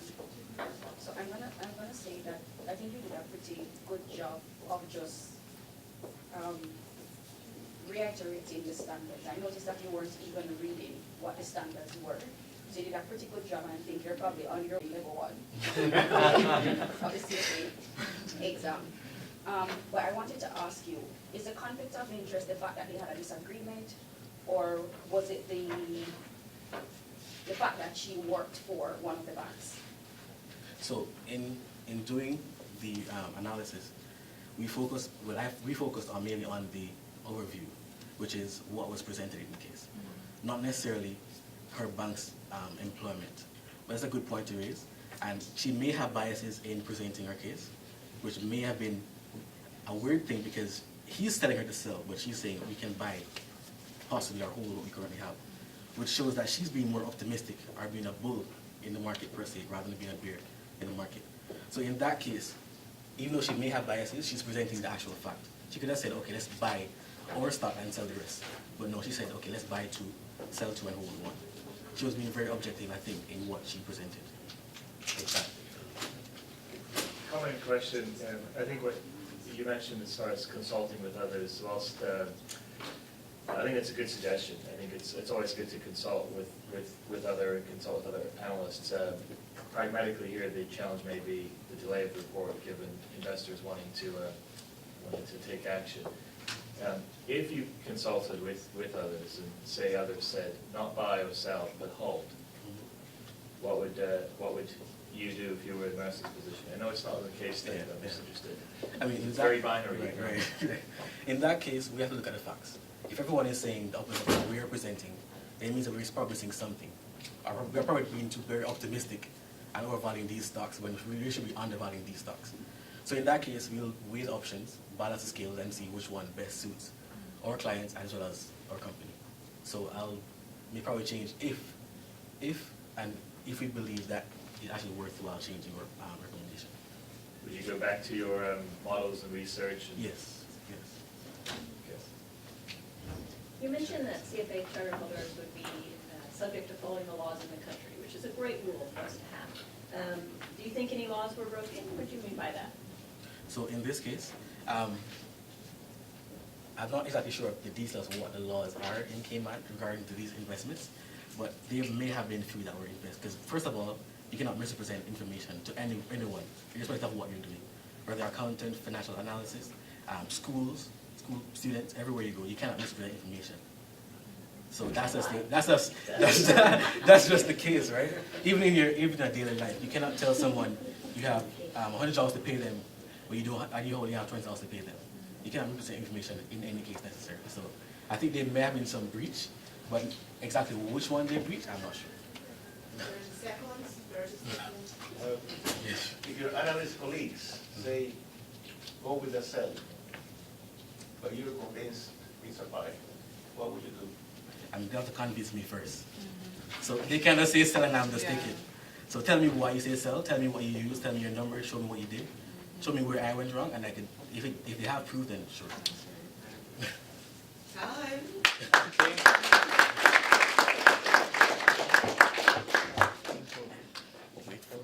Oh, yes.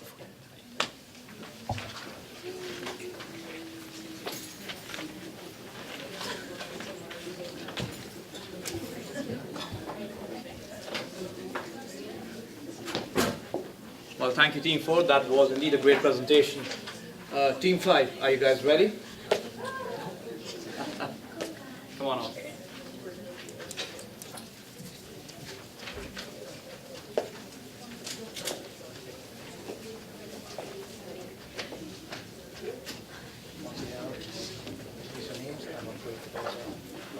Between those two white lines.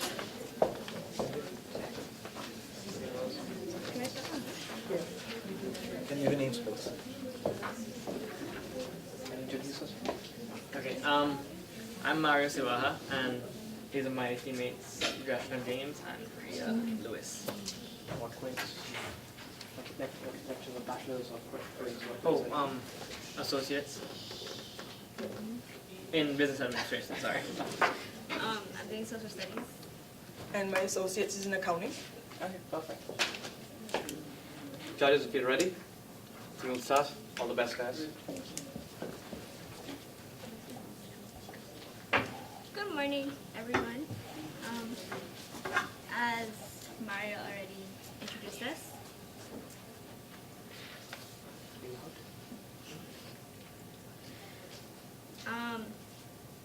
I will give a brief summary on the case study. So it's basically about a bank named Netherfield, and in this place called Namyak, and Mercer, Donna Mercer, she is an equity analyst, and she's been doing that for the past 15 years. At the moment, the economy is not doing very well, and she analyzes what's going on and decides to issue a report that says that everyone should buy stocks, and her boss is saying no, to change her report and issue sell recommendations. She, however, takes his advice into consideration, but does not change her report.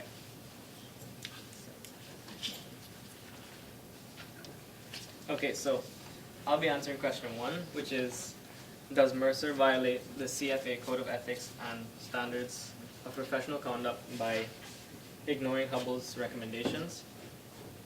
By ignoring Hubble's recommendations, she does not violate the Code of Ethics. This is because she has already done her research and she is acting in the best interest of her clients without actually just ignoring, his authority, because she did take his advice into consideration. What other potential issues are involved? Well, she could be wrong and then cause problems for her clients and another field's reputation. She could lose her job in that case. Does Mercer face a conflict of interest? She does, because she doesn't follow her superior's advice. However, she is not acting blindly, as she has done her research. She has been doing that for 15 years. So I will now address question 2, which is, suppose that after Mercer's report, bank stocks continue to fall for another month, resulting in clients that followed Mercer's buy recommendations lose money. First of all, Mercer made a recommendation, so they trusted her, and she's experienced working 15 years as an equity analyst. So they didn't necessarily have to follow her recommendation. They just had to look at it and see. Also, it's impossible for Mercer to be 100% correct, because she's predicting what will happen, and she's advising them on what she thinks is best. And I believe that if she actually listened to Hubble, she would actually be wrong in disregarding the CFA conduct, because she isn't following she is not following the conduct. I will be answering question 3. Suppose that Mercer, worried about her job security, gives into the pressure from Hubble and revises her model's macro assumptions. For example, as a risk premium to the discount rate she uses in her valuation model to justify sell recommendations in all 5 bank stocks. She follows and publishes/issues her report. What implications would this decision have? If she did adjust her report to what Hubble was saying, it would ruin her reputation, because she's disregarding all that she stands for. She's disregarding the past 15 years, everything that she's done, all of her research, all of her previous report. She's disregarding all of that, and she would violate the CFA code and standards, because for under professionalism, see misrepresentation. Members and candidates must not knowingly make any misrepresentations relating to investment analysis, recommendations, actions, or other professional activities. She knows from her research that it's in the client's best interest if they buy stocks rather than sell them.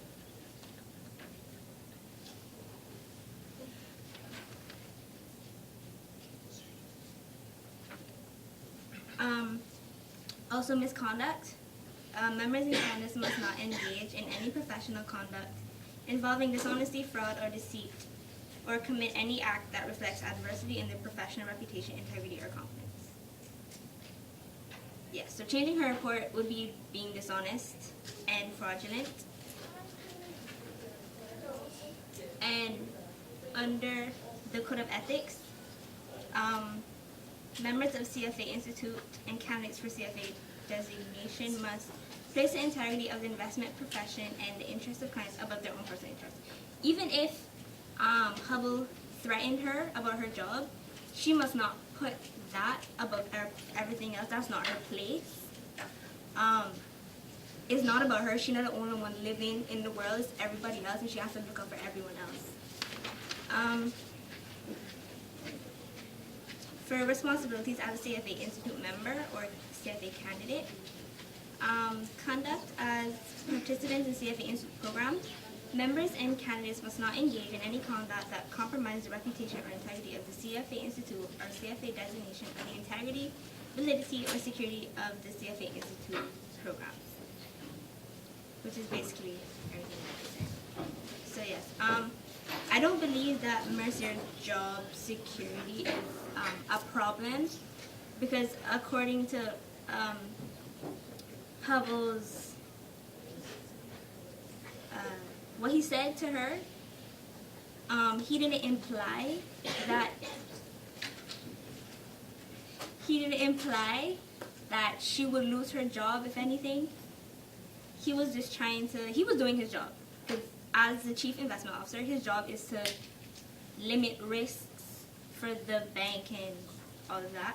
And he did that, but he was not doing it ethically. And she was doing right by the company, herself, and her clients by publishing her report the way that it is. Question 4 says, what would you do if you were in a similar situation as Mercer? Propose your course of action. If we were in Mercer's situation, we would have analyzed Simon's recommendation to just, issue a report saying that we should sell all stocks, and to analyze which one we would analyze which report would be the best to recommend for which report would be the best to publish for the clients. Yeah, so basically we would see, having done our research, that our interest is in the client's interest. So we would want to publish our report anyway.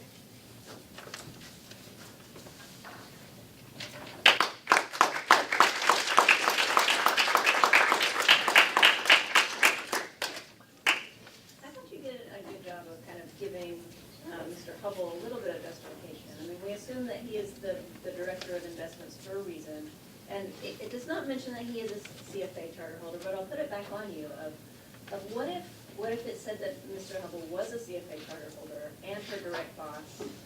What do you think you would do then? Anything different? If the situation remains the same, because we wouldn't want to break any section of the code of conduct and ethics. And then in addition, he shouldn't want her to change her recommendation, because he then would be breaking the code of conduct for CFA. And not only that, but he doesn't have the experience in that field like she does.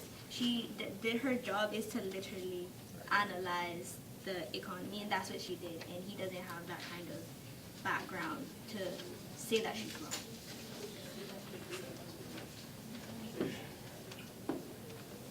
What's your comment on Mercer's decision to issue the report without the approval of the employer? Because according to the case, when she submitted to a boss, it was supposed to be for editing, internal review, and approval. So I'm assuming everything that goes out as an official document by this bank has to be approved. So if she goes on and issue in her capacity as an investment analyst without approval by the company, what's your comment on that? Well, after she reviews her work and thinks about what Hubble said, she calls him back and says that, to her knowledge and from her experience, her recommendations are justified, and she's going to issue the report, and nothing else happens after that. So we're just assuming that he did approve it. There's nothing else that he could do about it to stop her. Assuming it was not approved, That it was approved. Assuming it was not approved, would that change? Assuming if it was not approved? Yes. Would she? Initially? No, I'm saying if she called back the boss, right, which is fine, assuming the boss did not approve it, what would be your comment on that? We would look into why it was not approved and to see where we went wrong, that would cause it to not be approved, to issue proper recommendations. Her boss basically said, our clients will laugh at your report and it could damage the reputation of the bank. Do you think that in issuing her report that she violated standard 4A, loyalty, where she should not engage in any kinds of activities that could otherwise cause damage to her employer? Do you think she violated that conduct, that code?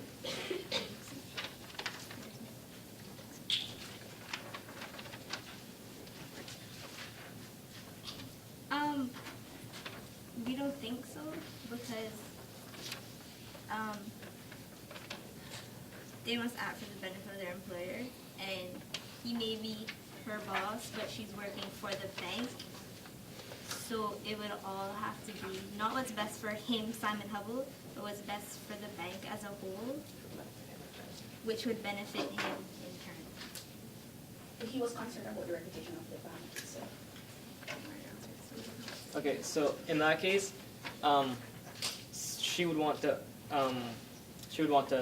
issue a report that would actually benefit the clients. So issuing her report, benefiting the clients would help them to keep a good reputation, seeing that the report is, beneficial to the clients.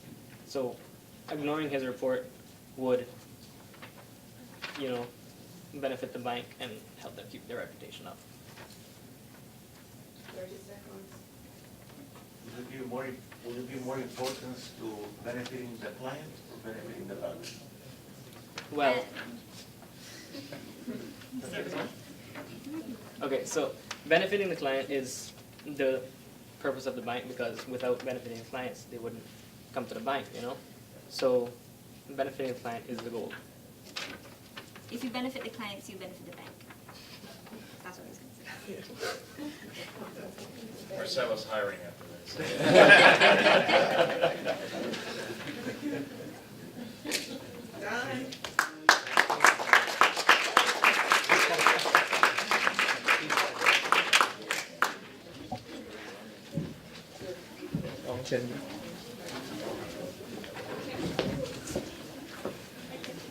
Team 6, are we ready?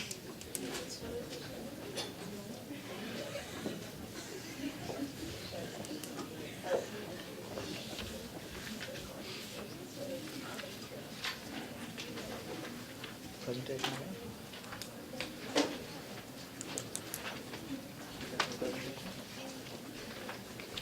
Can you do lights?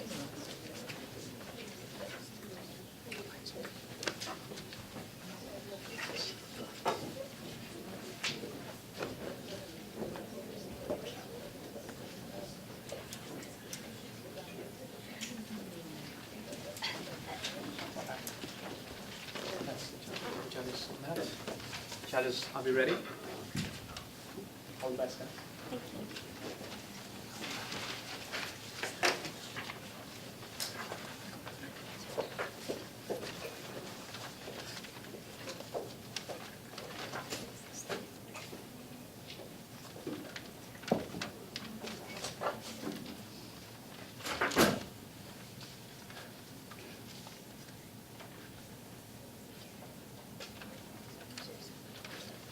Good morning, guys. I'd just like to begin by thanking you all for giving us the opportunity to be here for this year's first Ethics Challenge at UCCI. I'm Jada Bodden. Brianna. Kamiria David. So first we're going to talk about what is ethics. The dictionary meaning of ethics is moral principles that govern a person's behavior or the conducting of an activity. But to us, ethics means doing the right thing when no one is watching. Donna Mercer is an equity analyst who has been working at Netherfield Bank for the past 15 years. The reasons her ethics are being questioned today is because there has been a severe recession and financial crisis in the economy of Namiak. And in her reports for her clients, She issued a buy recommendation on 2 of the banks she has been working with, a sell recommendation on another 2, and a hold on 1. Buy meaning the company is doing good, sell meaning that there is no hope and they should cut their losses, and hold meaning that she was unsure about the future of the company. And one of her superiors, Simon Hubble, questioned how good she is at her job and is aggressively recommending to sell all 5 banks. Question 1. We believe that Mercer did not violate any codes of ethics. However, we believe that Simon Hubble did, as he was placing the integrity of the investment profession in the interest of clients above his own personal interest, as he recommended for her to sell all 5 banks with no research, no hesitation, and practicing and encouraging others to practice in a professional and ethical manner that will reflect credit on themselves and the profession, as he was telling Mercer to do the same thing. Part 2. Another potential issue, a potential issue is Hubble waiting until the day before the report was supposed to be published, when it was sent out to everyone in the office beforehand for editing, internal review, and approval. The conflict of interest is that Hubble doesn't agree with Mercer's report, and she does not agree with him, but the whole office agrees with Mercer, as they allowed her report to be approved and to be published. Question 2. Suppose after the release of Mercer's report, bank stocks continue to fail for another month, resulting in clients that follow Mercer's buy recommendations to lose money. Given this ex post information, was Mercer's decision to issue her report correct? We believe her decision was correct. No, she was not wrong for the decision she made, because this research that she did at the time showed that things were starting to look up, that the economy was starting to restabilize. Given the ex post information, what happened was out of her control. But in all, this is just a hypothetical question. Let's say the decision she made was correct. After all, she has been an equity analyst for 15 years. She should know by now what will be best for the massive and not just for the company. And that's the ethical thing to do.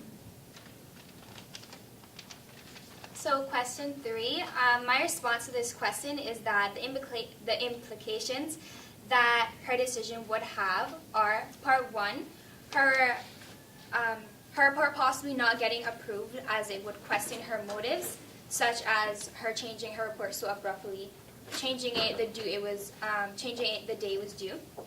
Secondly, it could possibly backfire on her in the sense that it could jeopardize her company's relationship with clients, and it could also make her lose her job. And all this is the result of her being pressured by Hubble.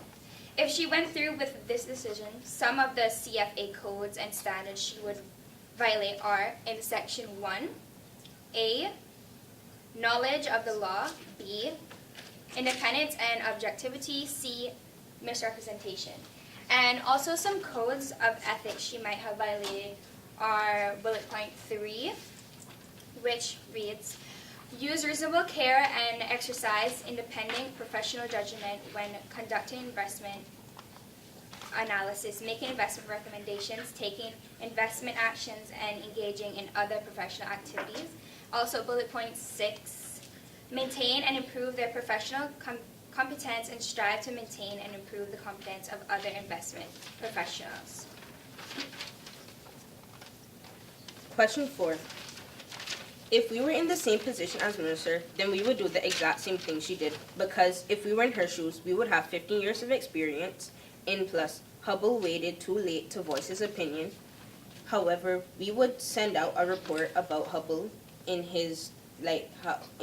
how he was disrespectful towards Mercer, just for a reflection. That's it. Thank you.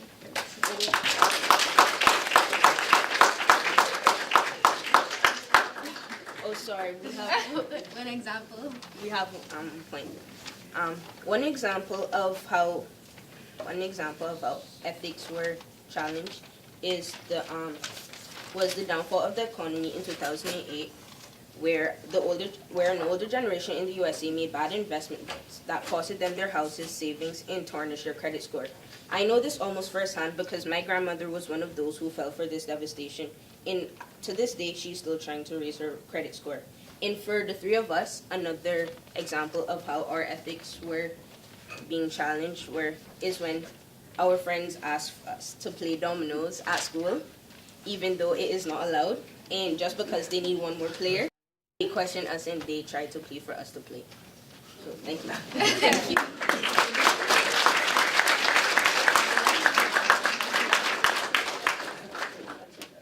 That's it. So, a question. So, would your response regarding Mercer's actions be different had she consulted with Simon to get a better understanding of why he felt so strongly about her buy recommendation? So I could do. Would your answer be different had Mercer consulted with Simon? So at the moment, all this says is, she thanked Simon for the call. She said, "Give me till tomorrow and I'll get back to you." And then she got back to him tomorrow and she said, "Look, I've looked at all my models. This is what I'm doing." She didn't consult with him to try and obtain his views as to why he may have felt so strong about not going forward with a buy recommendation, besides his general remarks about the market.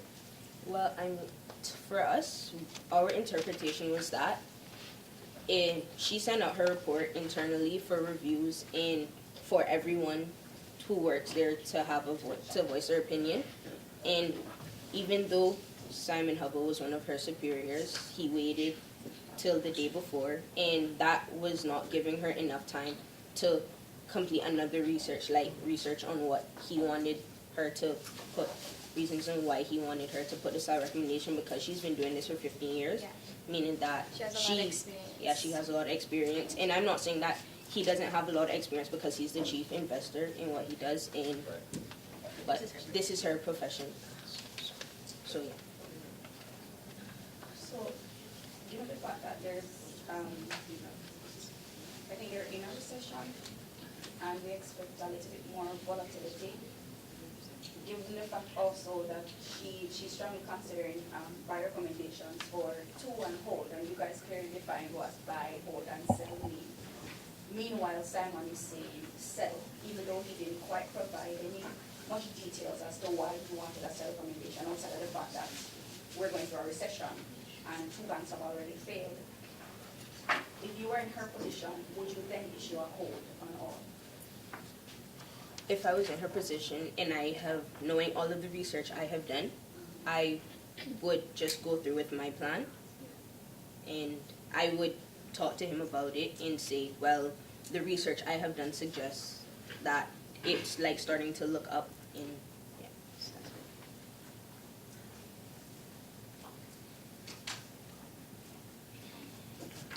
Since there are no more questions, I'll just comment that you guys had so much clarity in your voice. Thank you. Thank you. Thank you. It was, yeah, very confident as well. Thank you. Thank you.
Where's team 6? You need to teach me how to play dominoes later. It's lying in my house, I haven't played it yet. Okay. Lastly but not least, team 7. Can you guys introduce yourself? Am I doing it? My name is Agneta. Yeah. My name is Agneta McCollum. Hannah Robinson. Tyrese Blake. Okay. Judges, if you're ready, final team for the event today. All the best, guys. Good morning. As we have already introduced ourselves, we'll be giving our view on the case study. After carefully reading the case study, I came to the conclusion that Mercy did not violate the CFA Code of Ethics and Standard of Professional Conduct. The first Code of Ethics is to act in integrity, competence, diligence, respect, and respect. Integrity means being honest and having strong moral principles. Mercy did the honest thing. She didn't go behind Hubble's back and do it. She notified him before publishing. In the standard of professional conduct, candidates are expected to use reasonable care and judgment when trying to achieve professional activities. Mercier has been covering the stocks of companies in the financial sector for 15 years, so she understands that whatever she's presenting has to be carefully analyzed so that in the end it is successful. Mercier is basically trying to help NAMAC banks to benefit and get out of the free fall. He's putting their interests before her employees and herself. If she did what Hubble told her to do, then she wouldn't be following the standard of professional conduct. A potential issue is that she might lose her job if this doesn't go as planned, because she was disloyal to her employer, which might not benefit.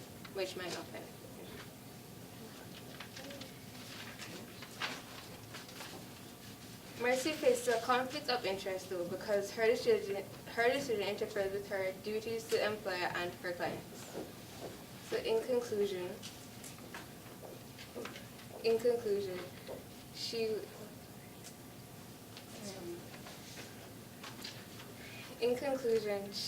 has been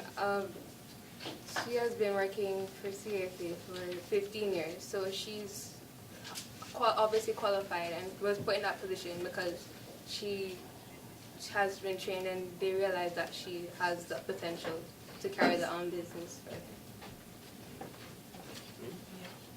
All right. So question 2. Basically, in summary, what Donna Mercer did, was it right? I would say yes, it is.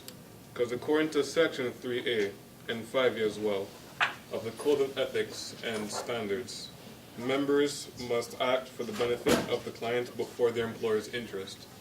That employer being, at the moment, Mr. Simon Hubble. Even if stocks would continue to fall, Mercer acted to benefit with their client. Mercer acted to benefit their clients with her investment analysis, regardless of what the boss said. I will be doing question 3. So, this decision would have an implication on Donna Mercer's reputation, and she would be violating the Code of Professional Conduct in Section 1 at D, misconduct, which states that members must not engage in any professional conduct involving dishonesty, fraud, deceit, or commit any act that reflects adversely on their professional reputation, integrity, or competence. She violated this code because she didn't explain to the client why she was adding a risk premium or discount. Also, the violation of Section 1 at C, which is misinterpretation. Members and candidates must not knowingly make any representations relating to the investment analysis, recommendations, actions, or professional activities. She violated this act because she knew what she was doing was wrong and unprofessional, and she knew that was not her plan.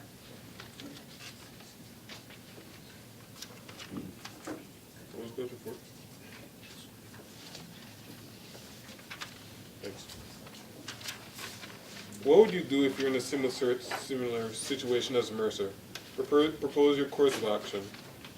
To be honest, me personally, I would just listen to Mr. Hubble and just sell the recommendations. It would be sell recommendations on all bank stocks. As was mentioned before in this scenario, the economy is in free fall. No one knows when it's going to end, and no one everyone is scared about it. If the report with buy recommendations were published, as Hubble said before, it could very well damage the company's reputation. And me personally, I am very well aware this is very unethical, but I don't believe I can risk the company's reputation and allow our clients to lose money. That's it. Thank you.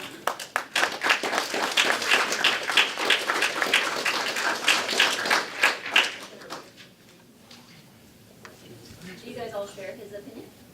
Yes, ma'am. Yeah. Do you normally do something like that? Yes, ma'am.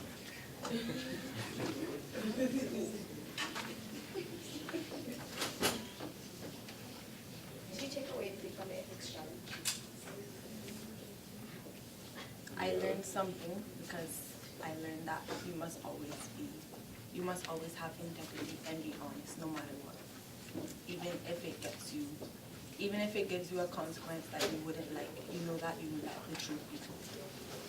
So in applying what you just said, how can you agree with what he just said? I don't agree with him saying the unethical bit, but like knowing he's being unethical because that's not.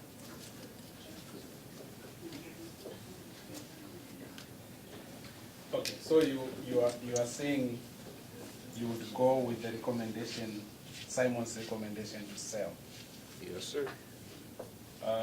Did you have time to look at how we arrived at his recommendation? I think question 3, it gave us an example of what needs to be done to get to a sell recommendation, and Simon does not give us a solid analysis or background of how we arrived at a sell recommendation. Possibly it's just a thumbs up decision.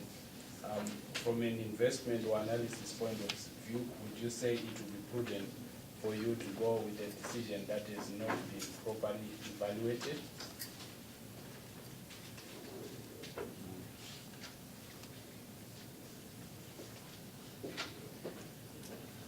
Not really. So you still stand by going by Simon's decision? If I was in her position, yes, I would.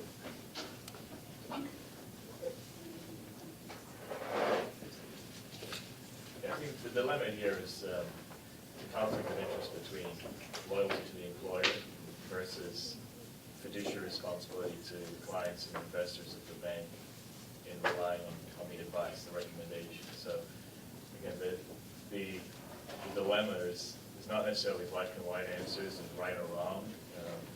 It's more around whether or not we've considered all of the rationale that went into the decision that was ultimately made by Mercer. So, okay. Yeah, I think, and I said it before, there is no wrong answer. So your honesty on what you probably might do in that situation may not necessarily be what many people would not do in that situation. It is, especially when working in a firm where you have disagreements with people that you work with, there's going to be times where there's a lot of conflict. And assuming she's worked there for 15 years, there will be times, I assume that this has been a situation that she's encountered several times. So it may be as complex as that. And so I think that it is something that you have to think through, and you have to think through some of the consequences of your employment and your consequences of the company that you work for. Is that an ethical company with an ethical culture and everything else when you choose where you want to go work? Not really a question as much. So there are things that can be unethical but legal. So let's pretend that your boss wants you to do something that's unethical. And if you don't comply, you could potentially lose your job. What do you do in that instance? I would lose my job. You lose your job.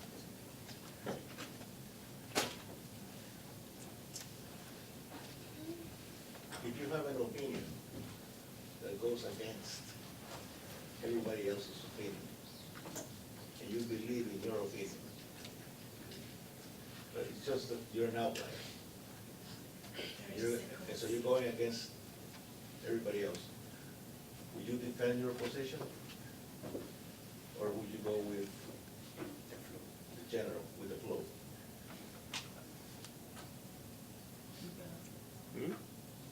Oh, I would defend my position.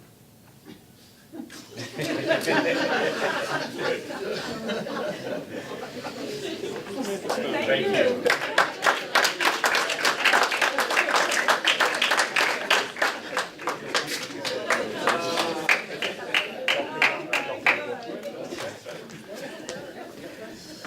What an amazing experience. I actually came here thinking that I have a position, but now I'm confused. I'm like, okay, I don't know. But this was quite amazing. I think it actually turned out to be very interesting. Do you see, you guys, how ethics can be so complicated? I do have my favorite team if I was a judge. Unfortunately, I'm not. But this is an awesome job, guys, you did. I'm very impressed and I'm excited. I want you all to give yourselves a round of applause and just thank yourselves for coming and showing up.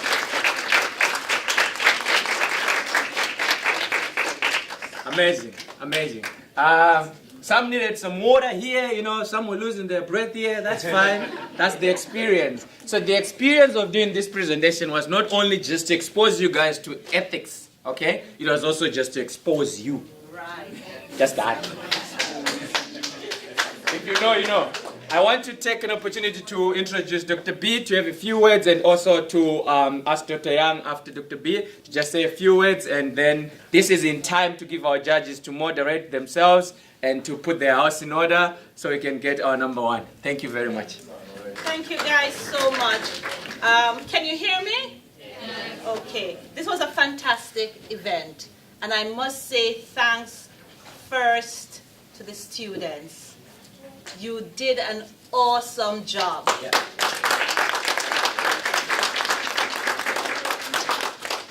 I know this was maybe the first time that you were exposed to ethics for some of you because you're just you're just grade 12, right? The majority of you, I think at least 18 or so, were in the dual enrollment program. And I'm so excited that you volunteered. We did not force you, we did not voluntold you. You decided that, you know, this was something that you wanted to do. And like Richard said, it exposed you. I'm sure even while you were up here shivering and shaking and being very nervous, at the end of it, you said to yourself, I did it. And that is simply amazing. Because guess what? Next year, when you move on to the associate degree, or, you know, some of you will, there are others here from different classes. Now that you have been exposed to this, you may also decide that I want to be part of this. So I want each of you to take a bow and say, you know, I did it, I gave my best, and next year I'm going to do it again. Okay? I want to thank CFA Society Cayman Islands for giving us this opportunity here at UCCI and the Department of Business Studies to partner and you know, arrange and organize this event.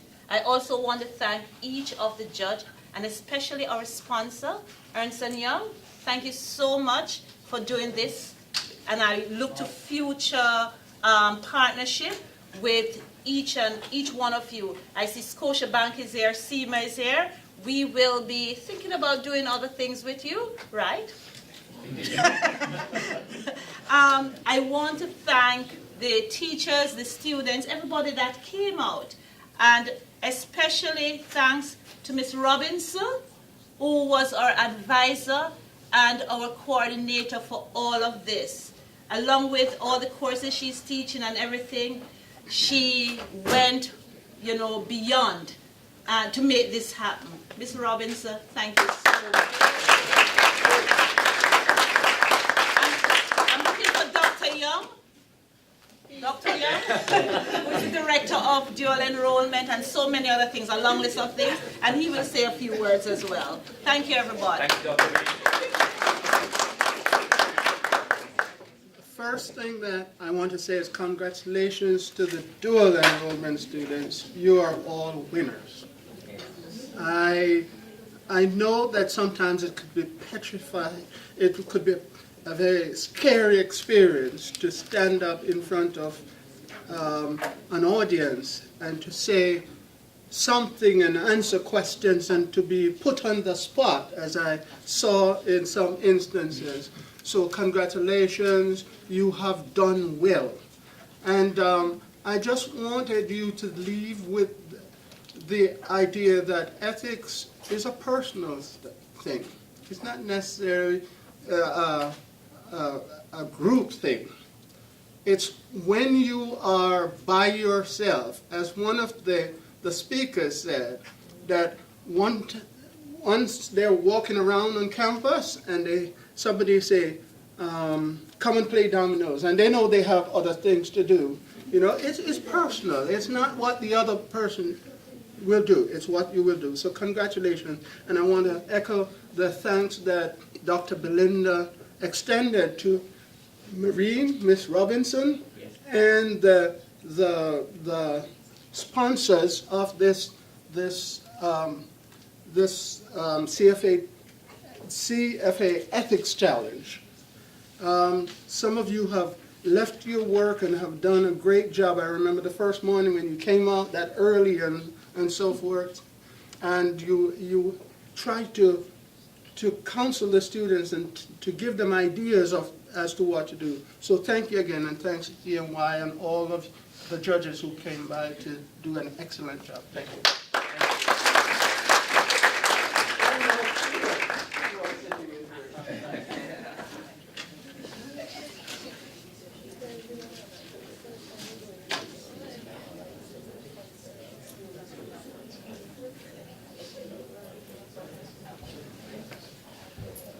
The judges are tallying, so it means the numbers are a little confusing, right? So they are still tallying. I would like to call upon our manager, Candice, for the CFA Society. She's our administration manager. I'd like to thank everybody like everybody has thanked you already, but we need to acknowledge your participation, and we're going to give you guys some participating certificates. Can I call Amy and Dr. B just to help out with distributing participating certificates to all the participants?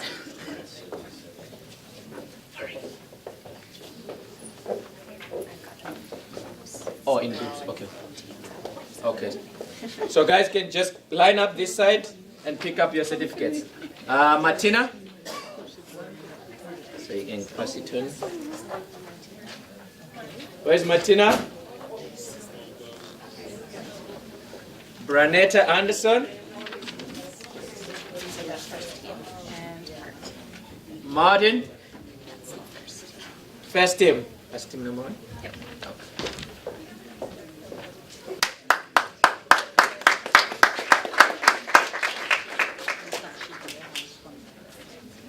I want this guy to be my lawyer. Congrats. Come through. Lavella? Tony? And Virginia?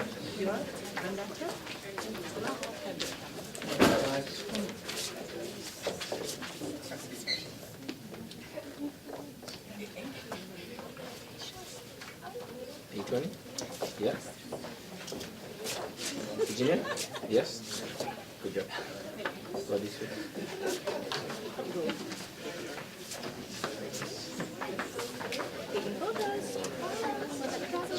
Tiffany? Brian?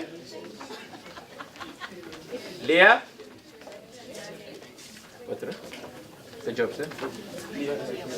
Okay. Mario? Reshna? Maria? For this one? Yeah. I can't pronounce it.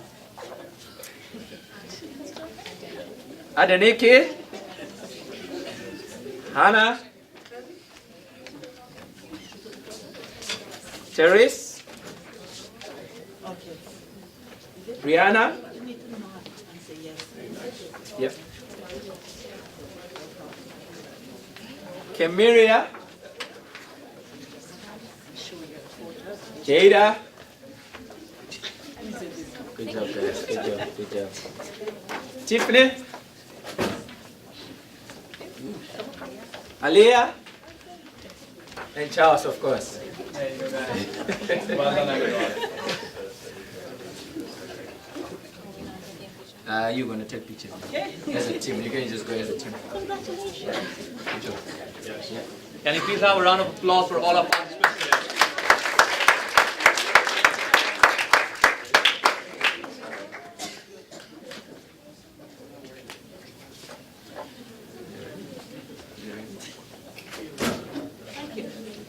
Thank you. Thank you. You guys good? Yeah?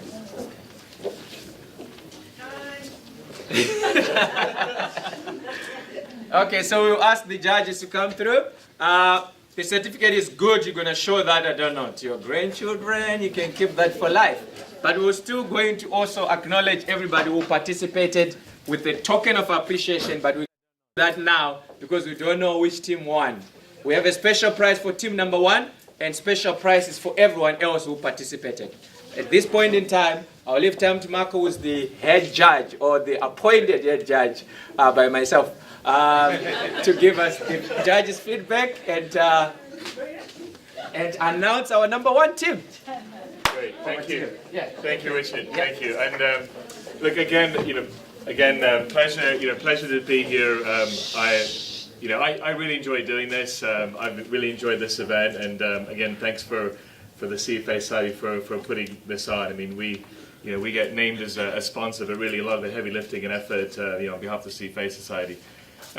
This was a dilemma. This was a challenge. And I think the first thing we'll say as judges is we weren't looking for the right answer or the wrong answer, because as you look at how the questions were asked, there really wasn't a right or wrong answer for these questions. Right? What we were looking for is what was evaluated, what was considered. I think, as we also talked about, it was a good opportunity for each of you to be up here in front of a camera, in front of microphones, in front of your peers and colleagues. And it's a good experience as far as public speaking, and I think encourage all of you to do more and more of that. It wouldn't be ethical of us if we didn't go through the criteria that we had to evaluate you by. So just for clarity, what we were requested to award points were 2 sections. Section 1 was with respect to identifying all the violations of the standards of professional conduct, and Section 2 was looking at 3 sub-criteria: the courses of action and solution, the persuasiveness of the argument, of your presentation, and overall team involvement, for a total score of 100. So it was 30 for the top section and 70 for the bottom. So again, as you can see, there was more than double the points awarded for the course of action solution, the persuasiveness, and the team involvement, versus just trying to identify the actual criteria. And that was obviously deliberate, because that's what we were looking for. So very interesting case study. I think when I read this yesterday, I didn't come up with all the things that all of you did. There's many dilemmas and conflicts here. We've got somebody that is looking at their respective role within an organization. They're working at a bank. They're monitoring bank stocks. We're in a period of recession. There's a free fall in the market. They're reporting to a CIO that's much more senior to them. There's fiduciary responsibility to clients. investing in the stocks, possibly even the bank's own stock. There's a multiple of criteria and attributes that all of you brought out throughout the. I don't think we could have found a more interesting challenge. So what we'll do is go through maybe perhaps the top 3 teams, and I'll start from the third team. Again, I'll ask my fellow judges to contribute any other observations as well. So let me just go through our tally. So the third team was team 5 at 76 points out of 100.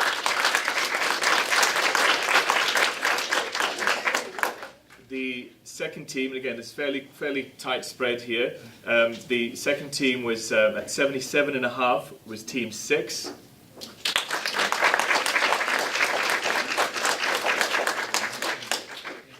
And at a score of 87 was team 4.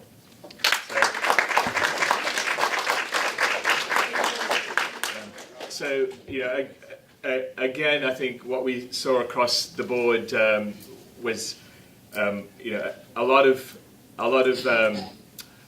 confidence. Whilst you may not feel when you're up here and your hands and your feet start shaking and your pulse is beating faster. Again, the more you do this, the more public speaking opportunities. Then that just comes with experience. But I think us sitting here as judges, again, I want to commend all of you for volunteering to do that, because it's very uncomfortable to come up here and present in front of your peers and present in front of us as a panel of judges.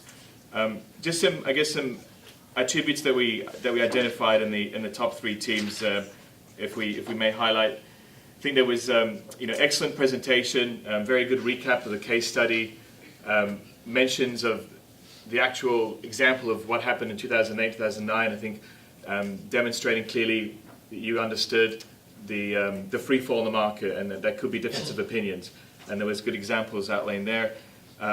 Very clearly breaking down the actual standards, referencing to the specific standards from both perspectives. And I think what was interesting to see is the top teams, what they did differently is they didn't just evaluate the dilemma from Mercer's perspective, but they also evaluated the dilemma from Simon Hubbell's perspective. So was Simon Hubbell breaching his ethics, his standards in suggesting a sell recommendation, given his role as a CIO? And I think it was interesting to see that as well, was by him being loyal to the bank, reputation to the bank, etc.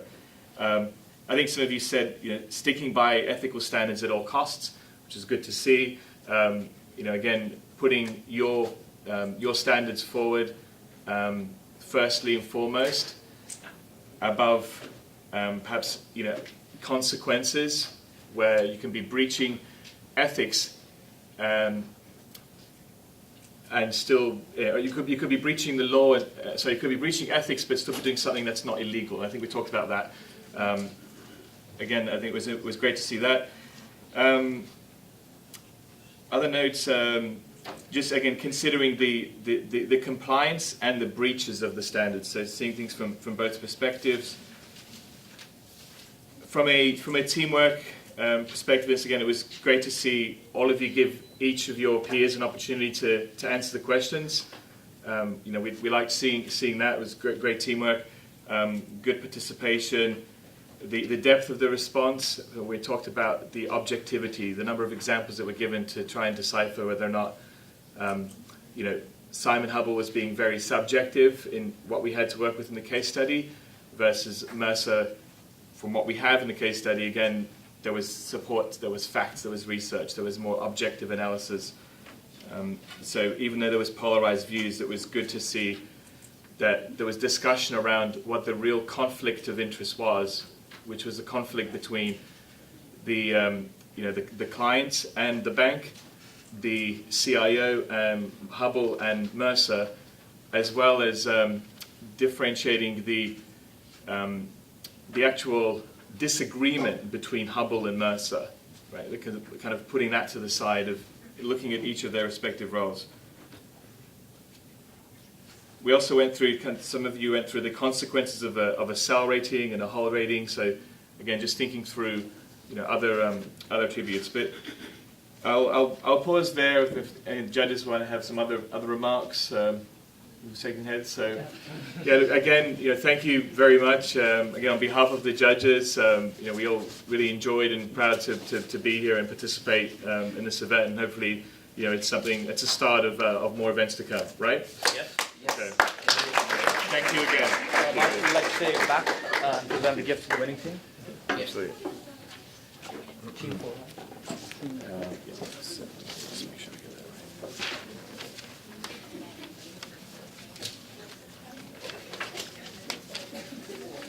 So team 5 is the winning team. Team 4. Team 4, can we please have you on stage, please?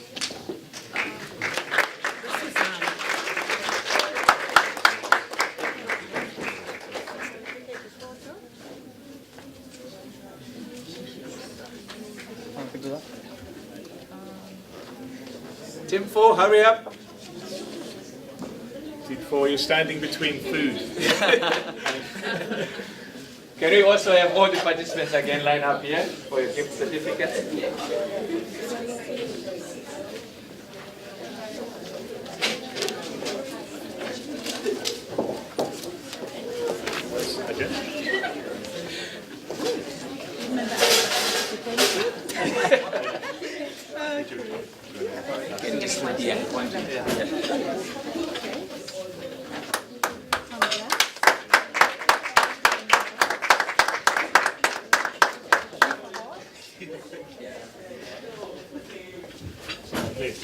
Great job. Congratulations. Great job. Yeah.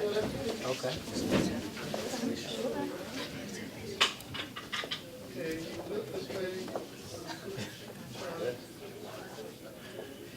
Thank you. Well done, guys. Thank you. Great. Thank you. Good job. Come, guys. Come. Good job. You guys are good. Good job. Yeah. Good job. Good job. Yeah. Good yours. Yeah. Richard, we forgot something very important. Oh. Exactly. Yeah. Okay. Yeah. Okay. You can't just take away your headphones.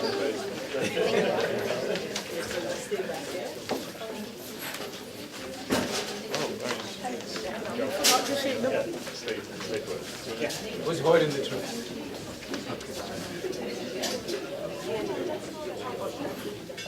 Okay. Okay.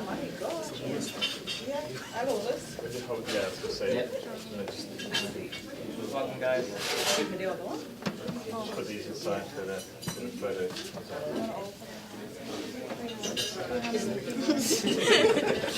Charles, you're winning 2 minutes.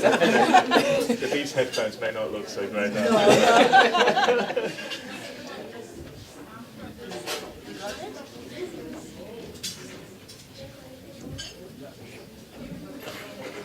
Okay. Thank you. Thank you. Well done, guys. Thank you. Good job. Somebody wanted a group photo for team 1 to 3? Yes. Yeah, team 1. You guys can come. So you have to stay. Yeah, you guys can stay. Yeah. And I join you. Yes, there is. Yes. Great job. Smile, guys. Meet them in the picture. Oh, okay. Wait, go back. Maureen, Miss Maureen. Hurry up, hurry up, hurry up. And the chewing.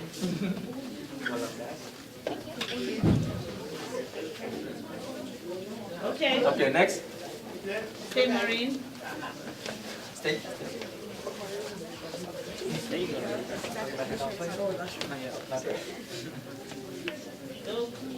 Okay, thank you. Come, Miss Maureen. You guys can go. Which team you going? So team, thank you so much for being part of the event today. And before I get into the details, just something that I took from what Richard said. The generalization test, right? whenever you're in a position and you face an ethical dilemma, and you want to take a step back and just try to understand what am I doing is right or wrong. And as you mentioned, one of the reference points is look around. What people are doing around you, are they doing it right? Well, personally for me, I like to call it the parent test. I just close my eyes and think if my mom and dad were standing here beside me and what I was doing, would they be mad about it or would they be proud of it? So that's my reference point when it comes to ethics and ethical dilemma. Ethics, as we all know, is about knowing the difference between what we have a right to do and what, in the end, is right to do. We all face this ethical dilemma on a daily basis. That said, respected teachers, our panel of judges, my CFA colleagues, the UCCI media team, ladies and gentlemen, on behalf of the CFA Cayman Island Society and EY, our sponsors, I would like to thank one and all who've played a special role in delivering the first ever CFA Ethics Challenge in the Cayman Islands.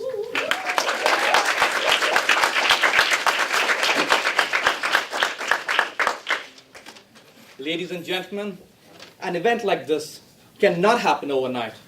The wheels started rolling weeks ago. It required planning and a bird's eye for details. We have been fortunate enough to be backed by a team of very motivated and dedicated colleagues of the CFA Society as well as the UCCI teachers and panel. Thank you so much for knowing your job and delivering the results as we speak of them today. Thank you.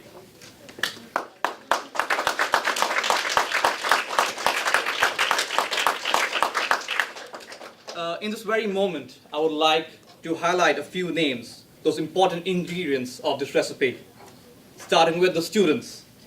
Students in today's generation with the vast inflow of information, thank you so much for seizing this moment and involving and giving us your involvement and willingness to be part of the ethics challenge. I know it has been beyond your comfort zone, but as Mahatma Gandhi once quoted, the future depends on what we do in the present. And thank you for securing our present.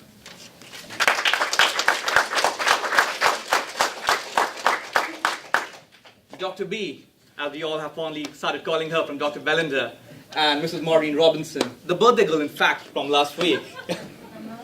Thank you so much. We really appreciate you all, and we are very proud of you. We understand that a teacher's involvement is not beyond or is not bound by the bell. In fact, it is a series of continuous work. We really appreciate you, and we're really happy that you're producing such wonderful students for our future generation. So, thank you so much. Thank you.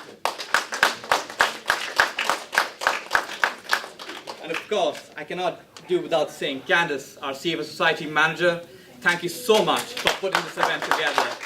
And it was a pleasure working with you in person.